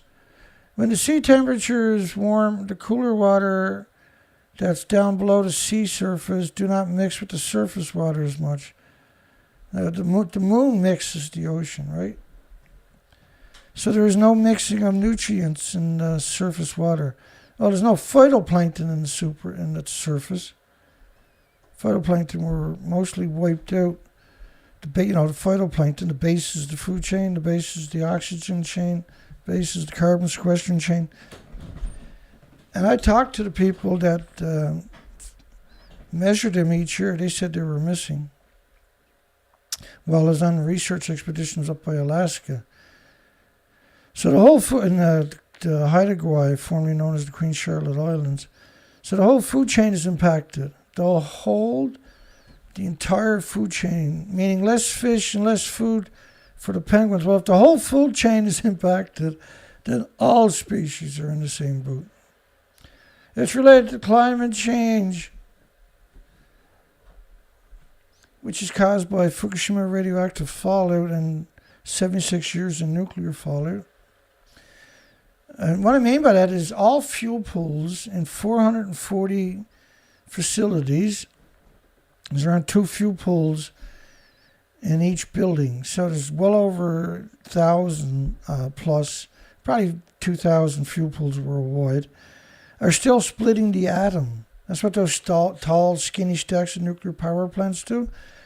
They send, well, the fuel pools are boiling off about 120,000 liters of highly saturated isotopic water every day.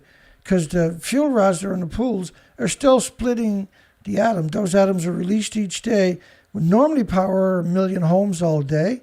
That same atoms each day now, in thousands of fuel pools worldwide is released into the environment, pulsing energy, not for 1 million homes, but into the entire biosphere. And each day there's another, and you got to realize these fuel pools 30, 40 years old. They got decades of reactor cores that are still splitting the atom. So you can put 2 million atoms on the head of a needle, but you can't see it. A man-made anthropogenic radiation.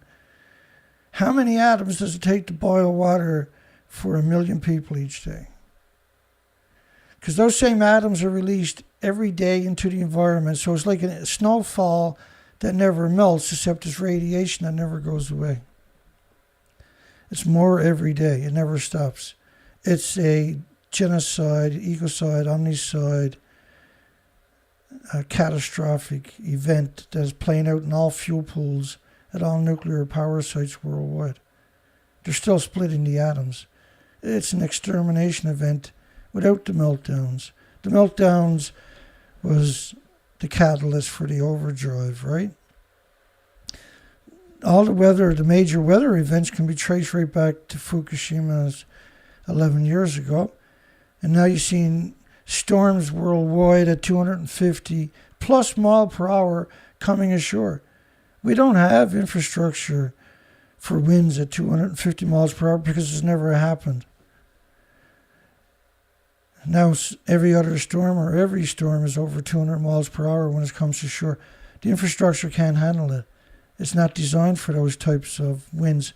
It's a direct result of multiple nuclear reactors going China syndrome and creating a perpetual machine now that is exterminating, heating the planet up. Results show signs of starvation. No blubber to keep them warm. Emaciated. They're just skin and bones. They got no fat on their body. They're just skin and bones. We've been tracking this for years and years and years.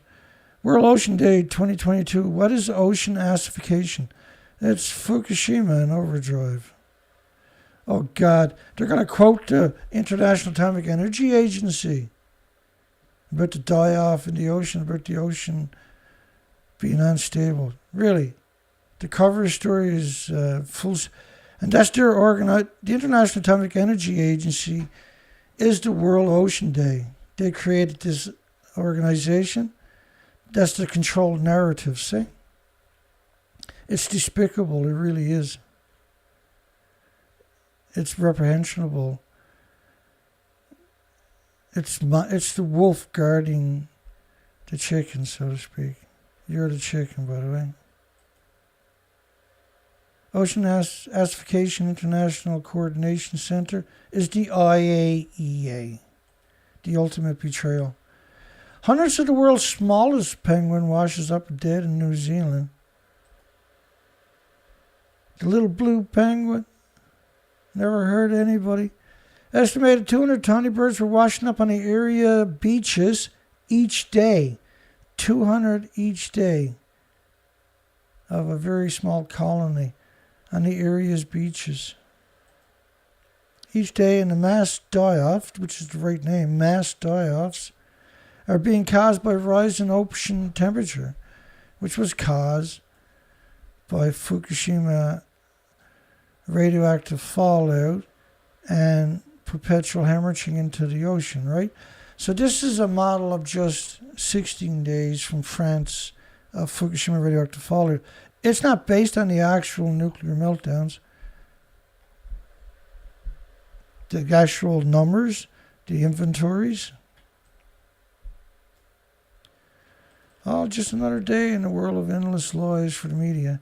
Anything comes from Yahoo is garbage anyway. The ocean is absorbing more than 90% of the excess heat trapped in the Earth's atmosphere. Yeah, because of chemtrailing. Because the chemtrailing keeps the heat there. They're trying to melt the Northern Passage so they get at the minerals, see? But you want to blame it on your tin cans, your pop bottles, so you don't know what they're up to. Largely due to the burning of fossil fuels. Of course, fossil fuels don't create emissions that cover the planet. Sorry. This is Fukushima Xenon 133 model. This is a Fukushima plutonium model.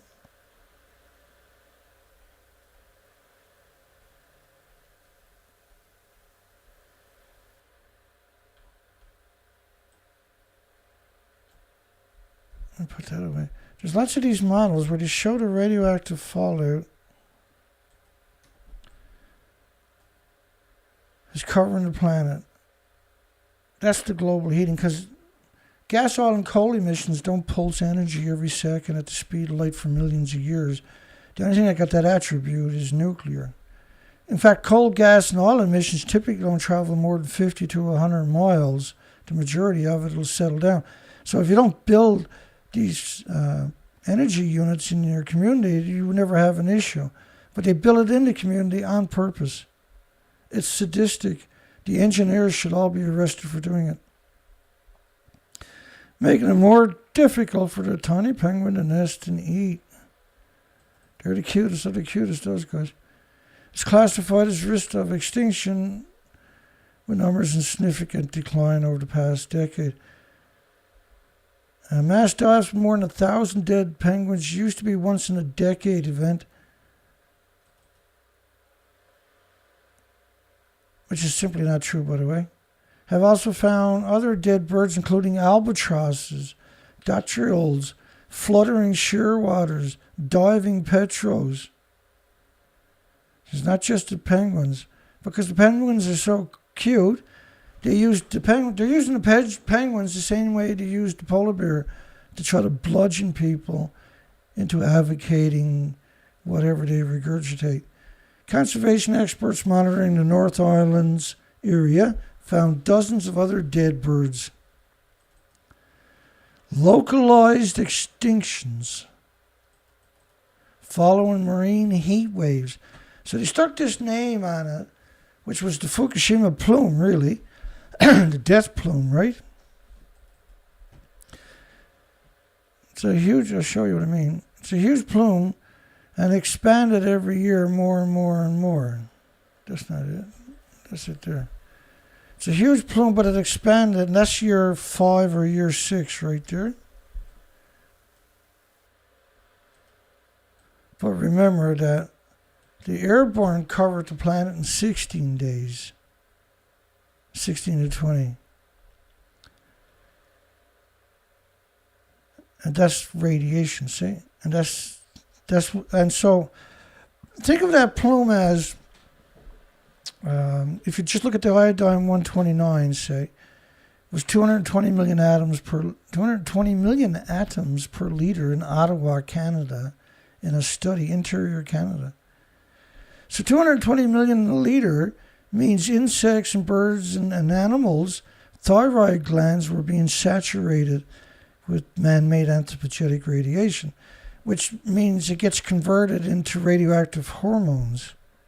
And so it's the quickest way to extinct the bees and the insects and everything else, the pollinators and all the other species, is by doing something like that. They also reported for such as bull kelp and starfish are extinct. That's Fukushima. We documented that on the Pacific Ocean. Rising ocean heat combined with more extreme frequent storms. Well, the storms were the same storms that are predictable, but now they're going over this very hot ocean. So they got incredible energy. Likely means more mass die-off penguins and other marine life. Biologists suspect avian flu beyond an alarming amount of dead birds on the New Brunswick coast. Suspect. You got to have it up there, though. Bird flu. Biologists suspect. Shouldn't say stuff like that. But in those stories, they don't tell you the shape of the birds. He's never seen the amount of dead birds he's seen in the past 3 weeks on the coast of the Acadian Peninsula in his 22-year inbreeding entitled job. The Species at Risk Program Director for Nature in New Brunswick. You can imagine the inbreeding he's got. A conservation-focused non-profit. Why are you talking to them when you have all kinds of authentic organizations? He first noticed a large amount of dead gannets while he was surveying the beach as part of his research. The first day he saw 3, the day after 22 on a 2-kilometer beach. After that, it got big numbers like 100, 150. He isn't concerned about how this will impact the large population of gannets. Really? Because everybody else is. He's alarmed by the sheer volume of dead birds he's seen in such a short amount of time. After researching the strange behavior, somebody should do a research on these people, shouldn't they? The strange if you research these researchers' behaviors, you would define them as zombies. The strange behavior of a live gannet he came across, he suspected avian flu. Again, they don't tell you the shape of the bird, whether it was healthy or it had injuries, whether it was checked for other diseases or even checked for diseases. He just, oh no, that's avian flu right there. Look at the way he's looking at you, sideways. That's avian flu if I ever saw it. I even saw birds that I've never been able to see in my life, like the common murres. You shouldn't be seeing common murres up there. They should be up in the Arctic, shouldn't they? Last time we were on the beach, I was able to count 20 of them. So imagine I've never seen them in 22 years, common murres, and now he's seen 20 dead on the same day. Never seen any in 22 years, and they found that they were emaciated, I guarantee it to you. Whenever you interview these people that work for the government agencies, It's better to go up and interview like a stick in the middle of the woods. Hi, stick, how are you today? He said the province's Department of Natural Resources, what are they doing in this? Cleaned 196 dead birds from the beach on Friday. Usually we see a lot of northern gannets flying every day. Monday morning there were none. That's not usual. There are currently active cases in 8 provinces, but never happened before. And well, it's not really happening in that province. He just said, well, I looked at it. I was pretty sure that was avian flu. The way he was staring at me with little beady eyes. She said in an interview on Monday that this itineration of the bird flu is highly pathogenic. So you would expect to see all kinds of other birds. Once it jumps, it jumps. There's not going to be... So this is most likely compromised immune systems. Which is why we got a big shot pole there tonight.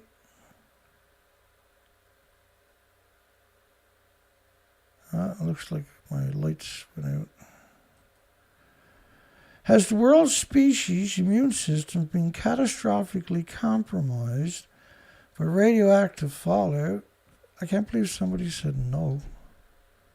Hang around a while, I'll win you over yet. The degenerate CTV in Canada from Calgary. Unprecedented virulent avian influenza wave appears to be fading in Alberta. Just randomly fading. Once I got the skunk and the raccoon and the raccoon's coming up soon enough.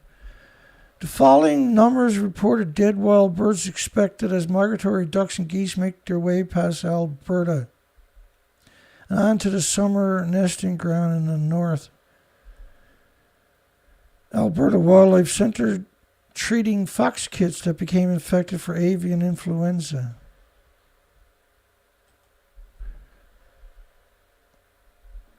Oh, I must have turned the lights off. It was just me. Bird flu found in Alberta skunks for the first time. Who the hell thought to check the skunk? I want that person fired right now. We haven't seen this before. It's unprecedented, at least in terms of since we've been recording it. The outbreak is really unusual for a variety of reasons, Goldsmith says. It generally only causes low-level illnesses. This year, birds appear to be much sicker, having trouble holding their heads up, exhibiting head tremors and moving in circles.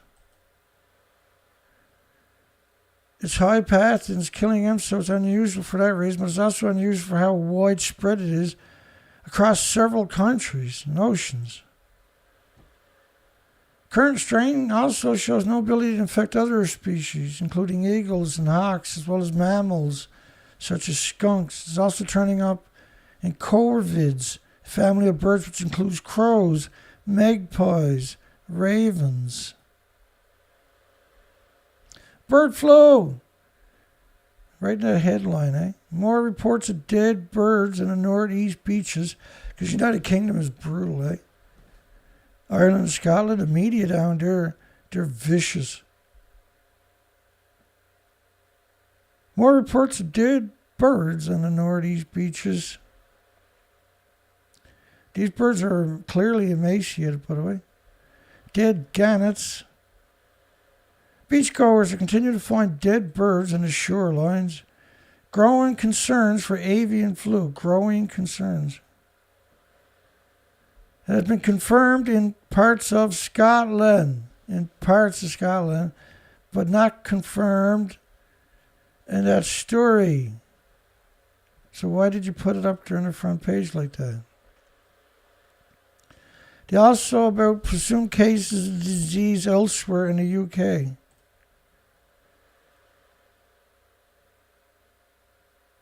Concerned people are posting pictures of animals on social media. That's the reason. They got to come out and attack them people, see? That's the only reason they even report on it was social media picks it up. They got to come out and downplay it. On Sunday, 6 dead gannets in Northumberland. Several dead seabirds were pictured. on Waxworks Beach over the weekend. Dead birds also reported in Yorkshire and Bridleton. Department of Environment, Food and Rural Affairs investigating the cause as part of its wild bird surveillance program. They're emaciated. They're emaciated bird. Where dead birds are not required for surveillance purposes, is the landowner's responsibility to safely dispose of the dead animals as animal byproduct, the government said. They're not worried about bird flu. They say, you'll get rid of it. They don't want you to touch it, but if it's on your property, it's tough luck. Just like TEPCO. We don't own the radioactive fallout. If you got it, it's yours. It's in your garden, that's yours now. We'll make some dirty bombs and sell it to Al-Qaeda. People are advised not to touch dead or dying birds, but to report it. But you're responsible for it, and you got to get rid of it through the local. Just because, like, the way they framed it,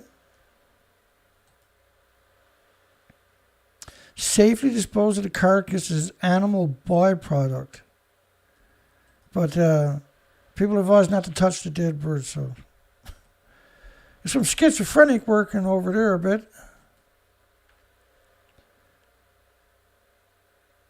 Highly mutable and deadly new forms of the avian influenza originated in poultry, killing the wild seabirds in large numbers.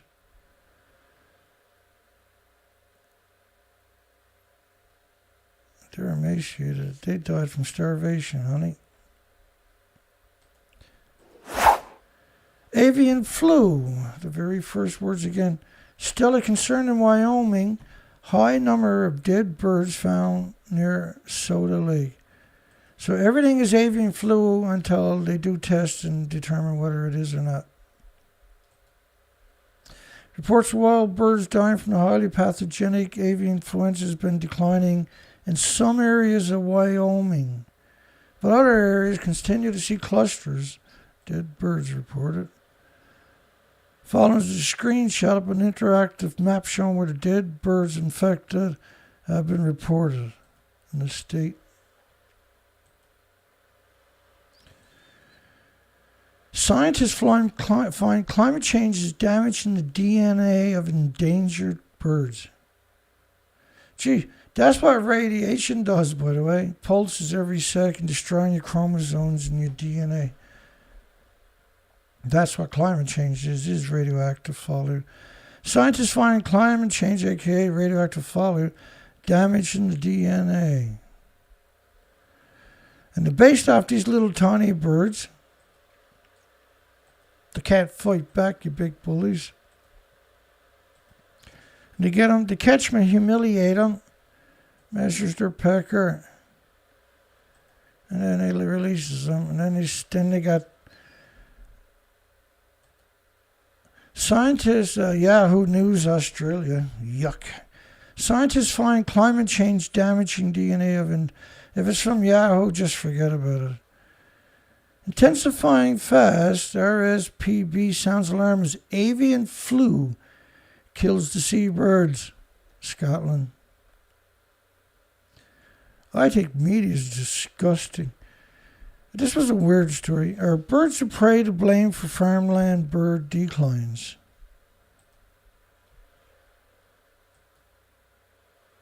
A long-serving farmer has blamed the decline of the much-loved farmland birds and a rising number of starving raptors hunting them.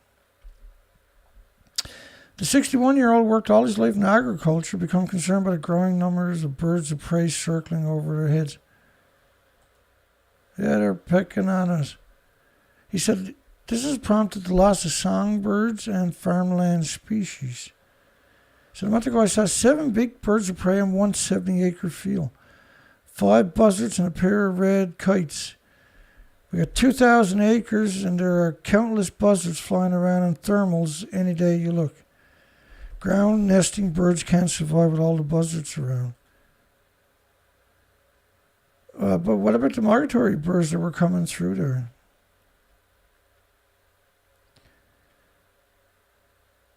At harvest time, we see young skylarks coming out of the crops in front of the combine, and castrels were just taking them one by one.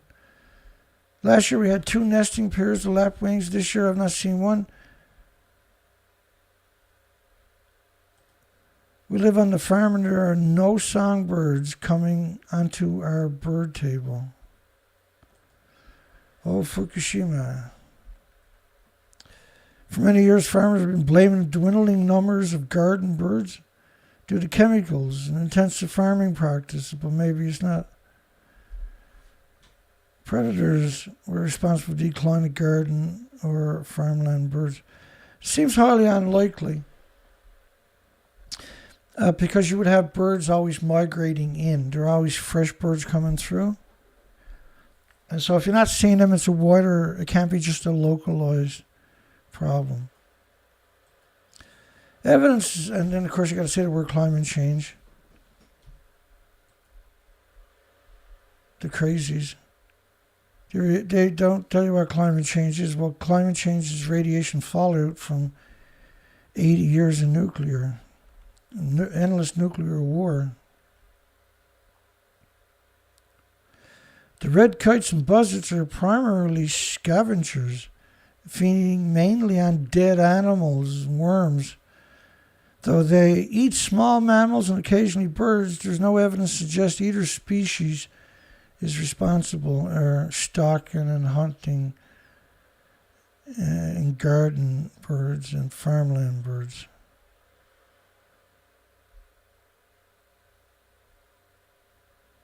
Stop growing GMO. They'll come back. There's a whole lot of things, right? But it's an important story because it talks about an important facet. Just give them another week, they'll be blaming that on the bird flu anyway. The bird flu's taking out all the farm songbirds. Hundreds of dead penguins wash up daily on New Zealand beaches. 200 a day, every day. Skin and bones with no fat on their bodies. Another 200 dead birds wash up the weekend. Oh, now there's no confirmation of bird flu, despite the fact they're emaciated. Right, but that media couldn't resist it. It could be bird flu. Nobody said it wasn't. People in hazmat suits were seen disposing of the dead birds. These are not, like Fukushima employees don't get suits that nice. That's not hazmat suits, by the way, that's rain gear. Media is so disgusting, eh? Tests for avian flu are being carried out on the emaciated after hundreds of gannets were washed up on shore in the last couple of weeks.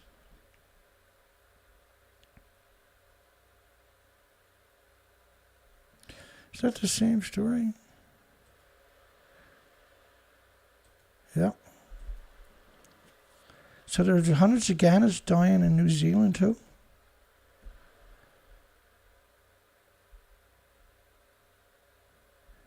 If avian flu is confirmed, we simply don't know at this stage how severe. I don't think there's any colonies of gannets in New Zealand, is it?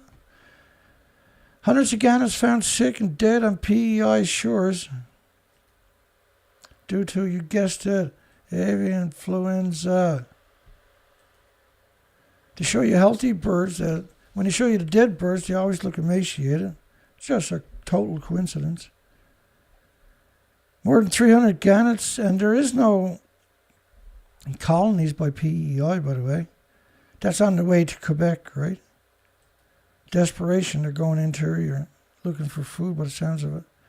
Since an outbreak of avian influenza doesn't cause the birds to get up and migrate away in the wrong direction, there's a long way to get there, too. More than 4,000 washed ashore around the Gulf of St. Lawrence of gannets.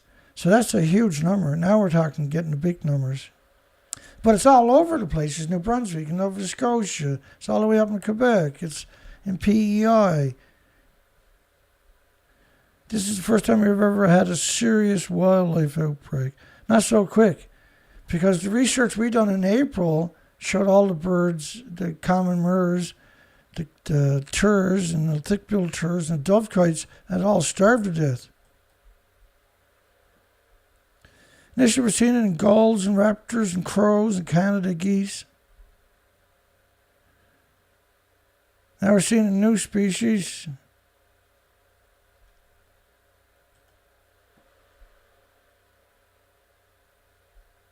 It was initially found in Newfoundland and Labrador, the avian flu, in the new year.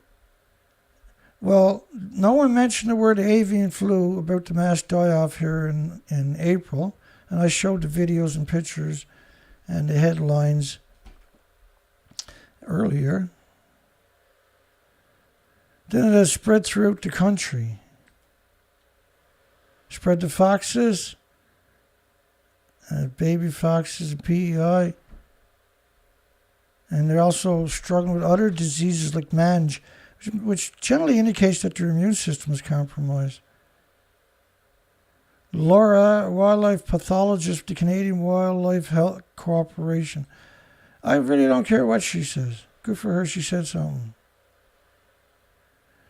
The Gannets collected for testing PEI came back positive in PEI.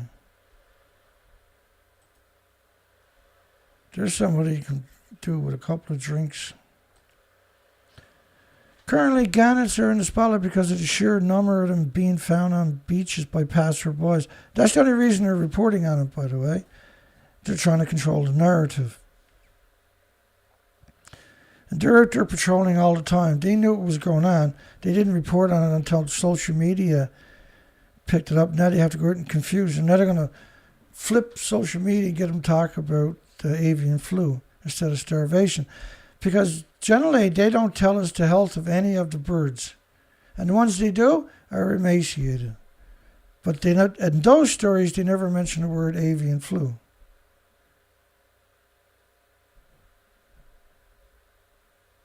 Found by fishermen out at sea, all the way to the interior. Gannets have 6 colonies in Atlantic Canada, 3 in Newfoundland and Labrador. I showed you 2 of those colonies because I visited them earlier, right? Canada Wildlife Service plan to do a few aerial surveys when they get around to it. Get a better idea. Well, I went out there boots on the ground. So who got the better number, them flying or me with boots on the ground, taking the pictures and sharing it with you? Because they're not going to do that. Thousands of Gulf of St. Lawrence seabirds likely, again, right, this is a conjecture, this is an opinion. Likely dead, likely. Fisheries and Oceans Canada has also been involved. Well, whenever they're involved, that's the cover story. My brother-in-law's a retired federal fishery officer. He said, if you think they're going to tell you the truth, you're insane. Mostly gannets. 2 common murres were picked up off a beach in eastern PEI. Don't forget the fox. Crazies. And there have been reports of double-crested cormorants in New Brunswick and New York.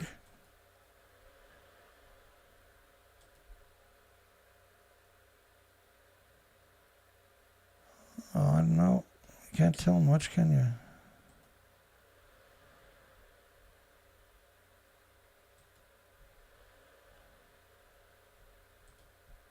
Large sandwich tern colony on Texel wiped out by the bird flu. And this is Norway. I'm not sure. Hang on.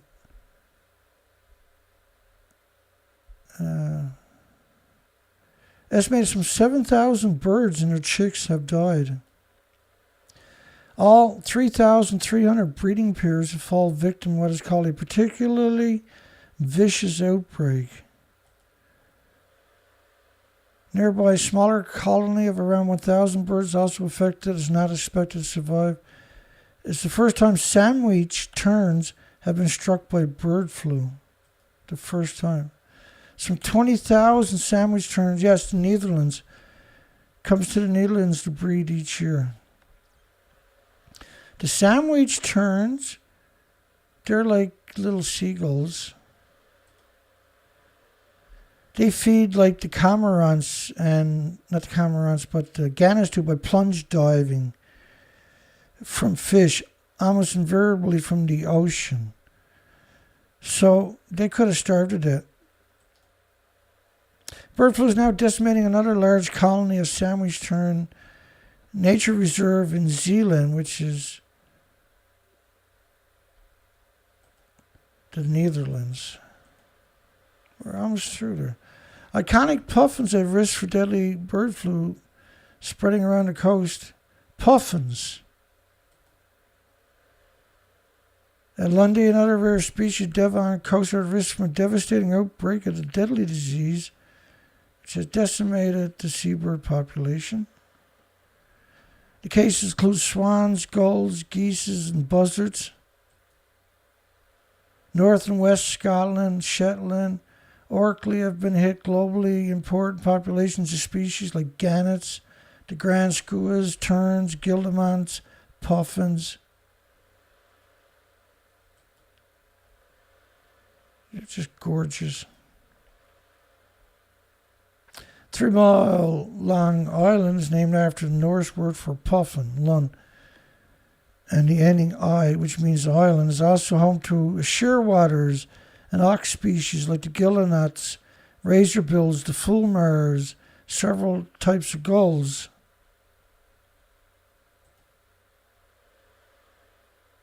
Stunning.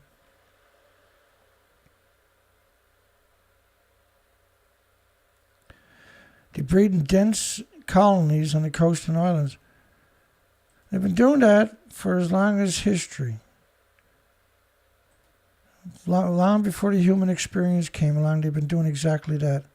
Now, all of a sudden, that's going to exterminate them. Or, to me, this is the cover story for Fukushima. Yeah, there's pathogen viruses, don't get me wrong. But to have it randomly happening all over in random places, skunks and raccoons, and is highly questionable. Fears for small children after a buzzard swooped to grab a small puppy dog. Fears for children. Well, the dog only weighed a couple of pounds, 4 or 5 pounds. The Chihuahua. Says the bird prey was either a buzzard or a red kite. Targeted our little dog. Well, there's a kite. They're completely different than a buzzard, right? There are fears for safe children. Like, it's pretty hard to confuse a kite and a buzzard, particularly when it's trying to steal your dog. A buzzard is a huge animal. It needs big wings so it can float around in the thermal currents, right? And buzzards don't attack animals, they eat the dead animals, right? There are fears for child safety. Just the media being a dirtbag. Other locals disputed it, claiming birds of prey would never go for a dog. I don't know, they were looking at Zoe pretty hard on those naked beaches in British Columbia on the expeditions. One man said a few years ago, a seagull took a Chihuahua away. It was in the papers. The dog was never found. That's crazy. Oh, yeah. Now we get to the raccoons. I know we get there sometime. Avian flu kills baby raccoons in Tri-City Parks. Is that by Hanford? What the hell are you doing checking raccoons for bird flus? Really, like. The first confirmed case of the avian flu in a mammal in Washington detected in a baby raccoon. Jesus, baby skunk, baby ducklings. There's also the first case of avian flu confirmed in a raccoon in North America. So there, na. Oh, domestic cats in Germany and a domestic dog in Thailand. Why were you testing them for the avian flu for? There's the potential for it to infect other mammals as bird flu viruses evolve, become nuclear scientists. However, the Washington State Department of Fish and Wildlife does not expect the spread of avian flu to have a large impact at this time on the wildlife in the state. So the only time we determined in the state was in a baby raccoon. That's why I don't keep sharp objects around here. That's why I can't have nice things, because I'll beat them up after I read the media for a few hours. A gull flaps his wing and a deadly virus explodes. God, that's the New York Times. A gull flaps his wings. That's been doing for millions of years, long before the humans come along, and a deadly virus explodes. And they show you this picture. Rangers from the Ministry of Agriculture retrieved a flu-stricken dead crane. But you had to get it in Israel. What the frig are you dressing up like that for a lousy crane? It's not an agenda now, is it?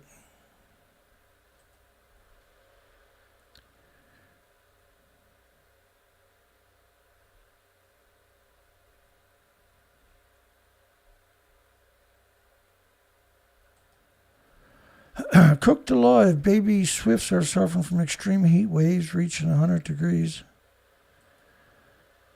Early onset of the heat wave in Spain, Spanish. They're more frequent in July and August, never in June, seldom. According to NASA, like anybody quotes NASA, you really don't understand how the world works. 9 out of 10 warmest years have happened in the last 10 years. Since Fukushima. Totally coincidence, Dana. Not just for the birds, avian influenza is also filling wild mammals. A new version of the bird flu spread through North America this spring. Scientists began finding the avian virus in red foxes and bobcats and other mammals. Bobcats. How many species have we got there tonight, I wonder? Staff ruled out rabies and low blood sugar, diabetic foxes. And other potential causes like what? High blood sugar? Jeez. Laboratory testing revealed they're eating all the chocolates, the bad foxes. Laboratory testing reveals a surprising culprit, a highly virulent strain of the avian influenza. Laboratory test reveals a surprising, the false positive test. Finds its way into ducks and geese and gulls, pizzas, terns, among many others. So don't ask me or I'll tell you. 2 bobcats in Wisconsin, coyote pup, baby again, in Michigan, skunks in Canada, foxes, otters, a lynx, a polecat, a badger. Whoever wrote that story never pulled any punches, eh? Many of the kids had pneumonia. So did many of the people who died after Fukushima, Chernobyl. When she examined the animal's brain tissues under a microscope, she saw clear signs of damage. Don't tell me it was lesions. Inflammatory in the brain, consistent with a viral lesion, and radiation, 50 becquerels a kilogram, will cause permanent lesions on an adult's organs. Imagine what it does to the vulnerable species. One bobcat seemed to be shivering. Really? Really? A captured bobcat was shivering? That's your evidence? Do your parents know what you're doing? Well, the other appears to be having trouble breathing. The bobcats were euthanized They were staring at me. Microscopic brain lesions were pretty much identical to those in affected foxes, that's also caused by radiation. Oh, and a coyote pup. Baby ducklings.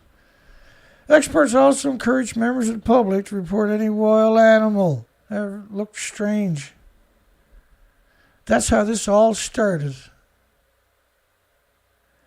A citizen seen abnormally behaving kits and reporting him. And it just went out to otters and badgers and friggin' everything. Climate change is causing mass die-offs. Hard cases, eh? The crazies, man. And Google publishes them. No fat on them at all. Their muscle tissue is wasted away.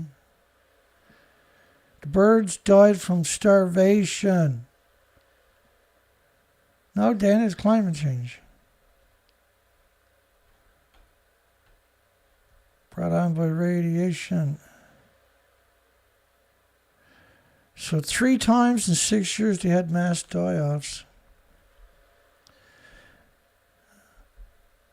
Burning planet. Why are the world's heat waves getting more intense?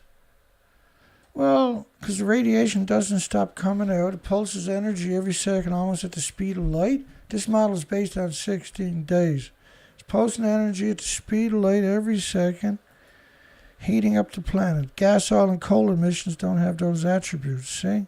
Only radiation has that. All right, any other questions? In March, the North and South poles had record temperatures. Yeah, because of Fukushima radiation now has wrecked the entire ecosystem. It's still hemorrhaging out of there. Constant plumes from all the fuel pools worldwide. The constant ventings for 440 nuclear plants worldwide into the environment. For 70 years, all the nuclear testing, nuclear dumping has finally come back and bit everybody. And you know what? The highest temperatures this month records began 122 years ago in India and Pakistan. Oh, this is a climate scientist. I'd rather, like, if Ted Bundy says something and a climate scientist says something, you got to go with Bundy. Despite the fact he was a degenerate scum monster, you still can't go with a climate scientist. All they do is promote nuclear. You got to cut in your finger. Well, we need more nuclear power. Never worry about your finger. That's what the climate scientists are like. That whole genre was designed to promote nuclear. The University of Bristol's Cabot Institute, well, there goes his credibility. Climate change is making heat waves hotter and last longer. You sure that's not Fukushima radioactive fallout still hemorrhaging into the environment?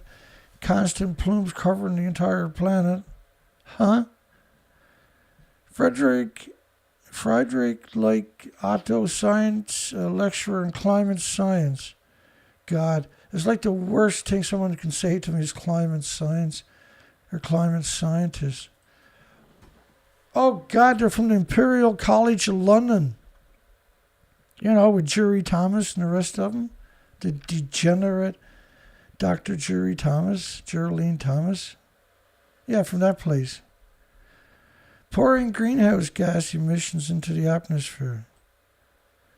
I ain't pouring greenhouse gas emissions into the atmosphere is Fukushima.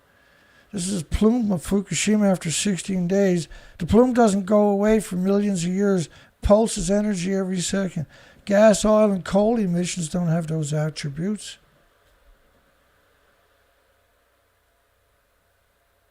Across the entire world.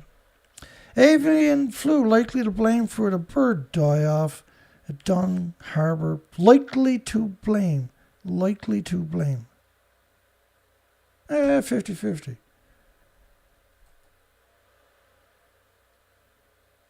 believe the avian flu was the cause of the death of dozens of cormorants. Master hunters, by the way. The cormorant, they're master hunters. So they say ducks. Or is that just me? Avian flu likely to blame for the bird die-off at Dun Harbour Park. I guess that was me. Somehow I put ducks in that conversation.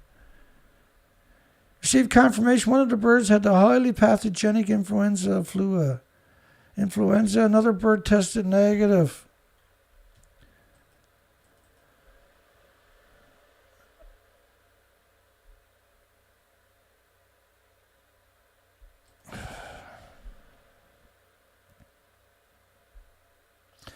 Right, the symptoms all sound like emaciation, but they don't tell you physically. Their head is wobbly. That's usually when they're starving to death. Their eyes are cloudy. They're starving and ready to die. At least 40 cormorants died as of Friday. But if there was a highly pathogen jumping species to species, it's highly unlikely that you would have been just that species.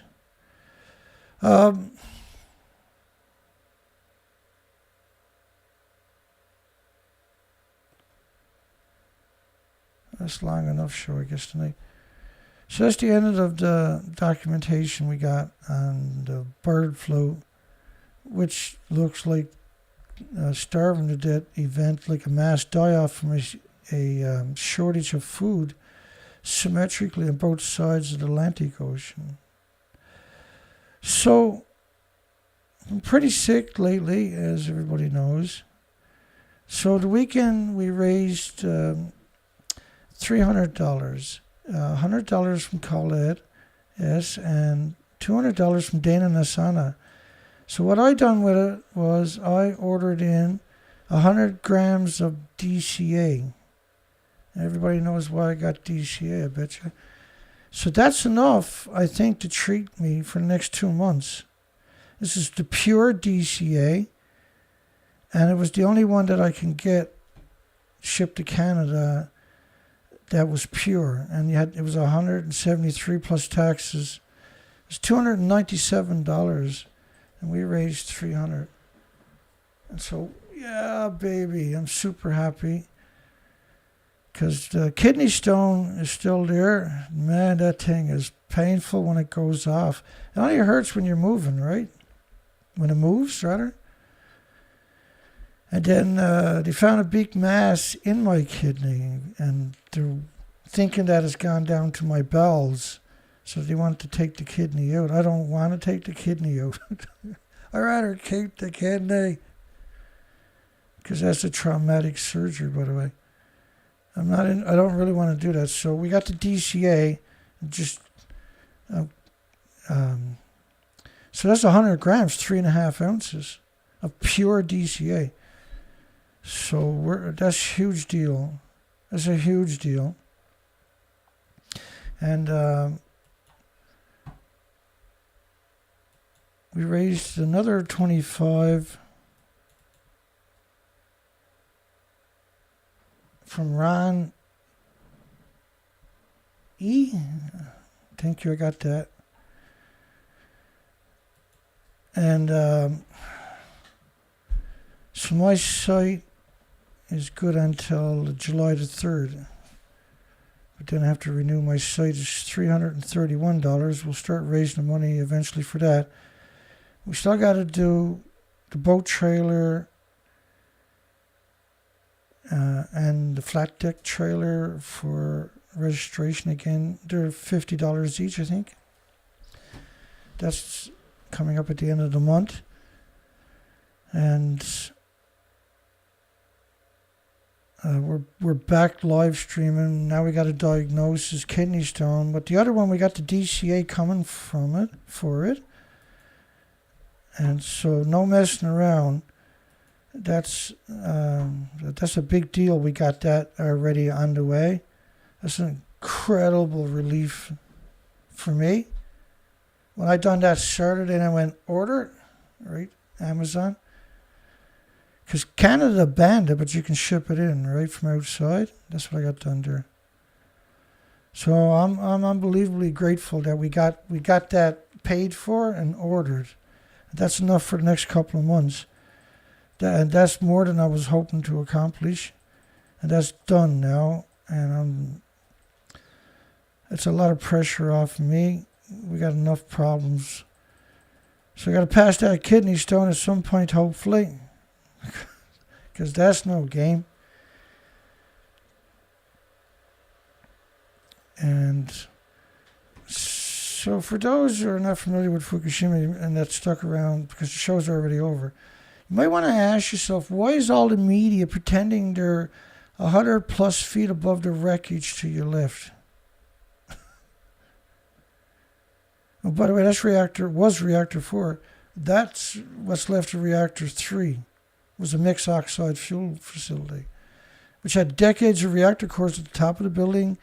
In the fuel pools that they're pretending they're in, Arnie Gunnison done the same thing to you.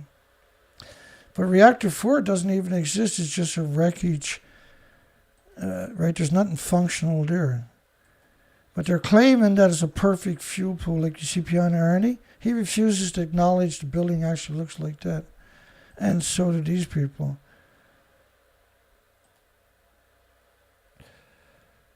That's the most important picture. Like, take a screen capture of that picture if you've never seen it before. And bring it to your local engineer and ask the engineer, are the people on the right actually in the building to the left, 100 feet above the wreckage? These were 190-foot buildings. Well, that was a long show tonight, but it was an important story. I couldn't cover all the stuff I got there. Lord knows I would have tried.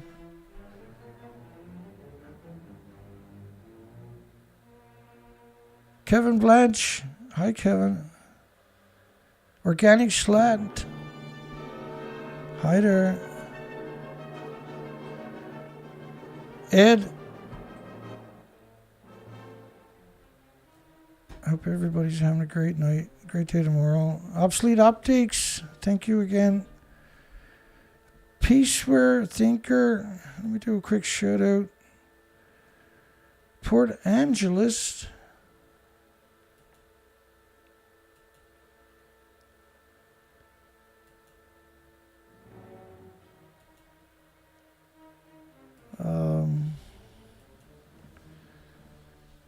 The Wise Person. Yeah, I'm definitely not. We got a bit of a struggle ahead of us to get back up to speed. That's heartbreaking, but it is. Patrick, we're getting there. That was great strides. Another Gmail. Yeah. Just doing a quick shout out for the chat room that happens to be here. Hi to everybody that's watching this later. God bless all of you. Thank you, all of you, for coming by.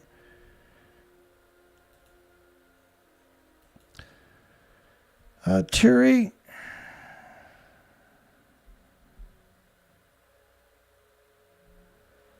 Terry Rudnick. Hi, Terry. John Curtis. Sandra Churchill. Hi, Sandra.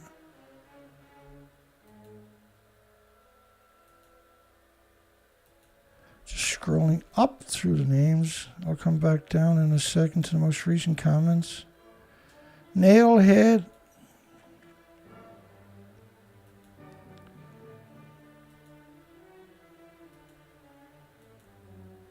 I know Dana Nasana was there earlier.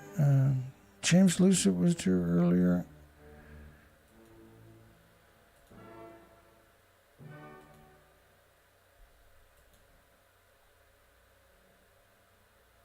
News and facts that matters. Canned tuna is showing up radiation high levels in Walmart.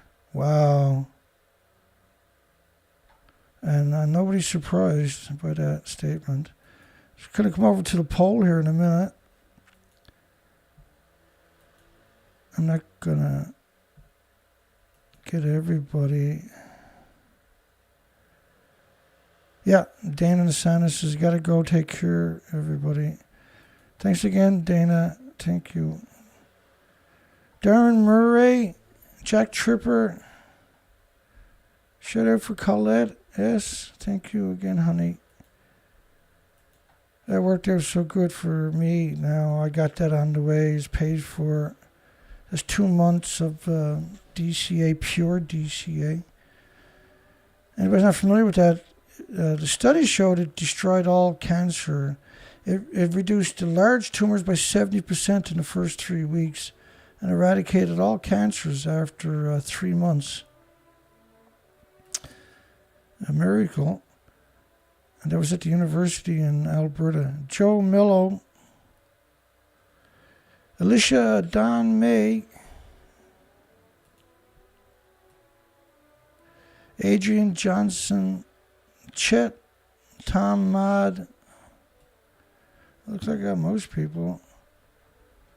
We're just going to come over to the poll one more time.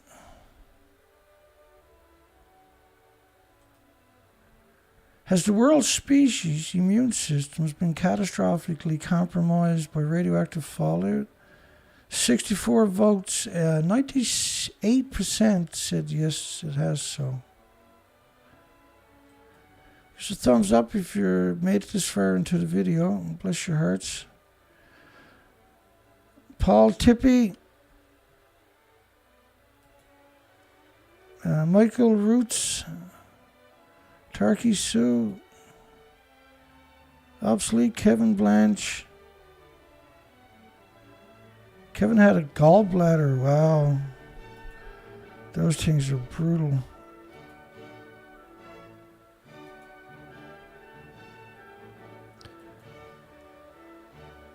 So anybody wants to donate, there's 2 links at the bottom of the description. That's directly to me.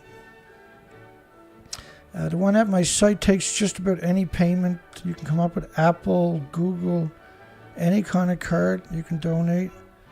Almost from anywhere in the world. Everything is turned on. Looks like I got everybody. Omniside Machines is right. Thanks, Organic. Appreciate it. Pendulum. Thank you.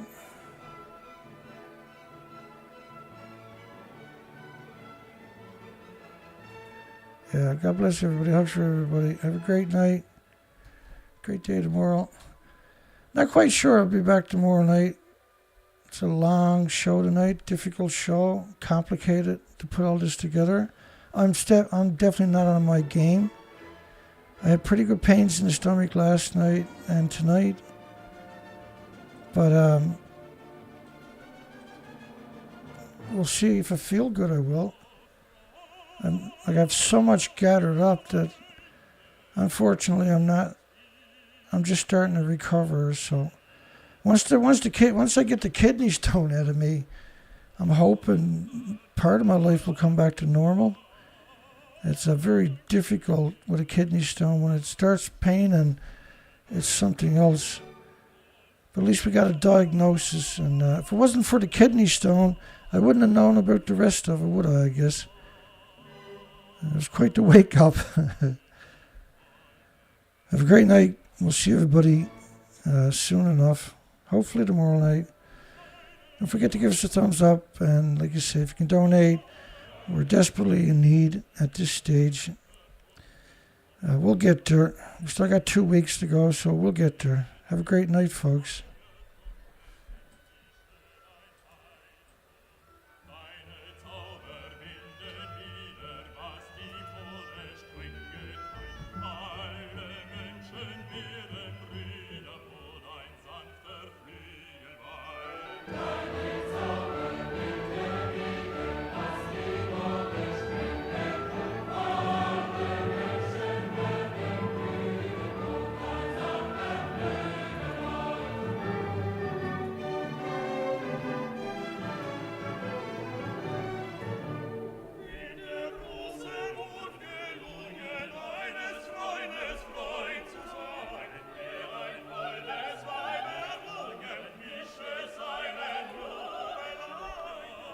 Okay, good night, everybody. We'll see everybody soon. Take care.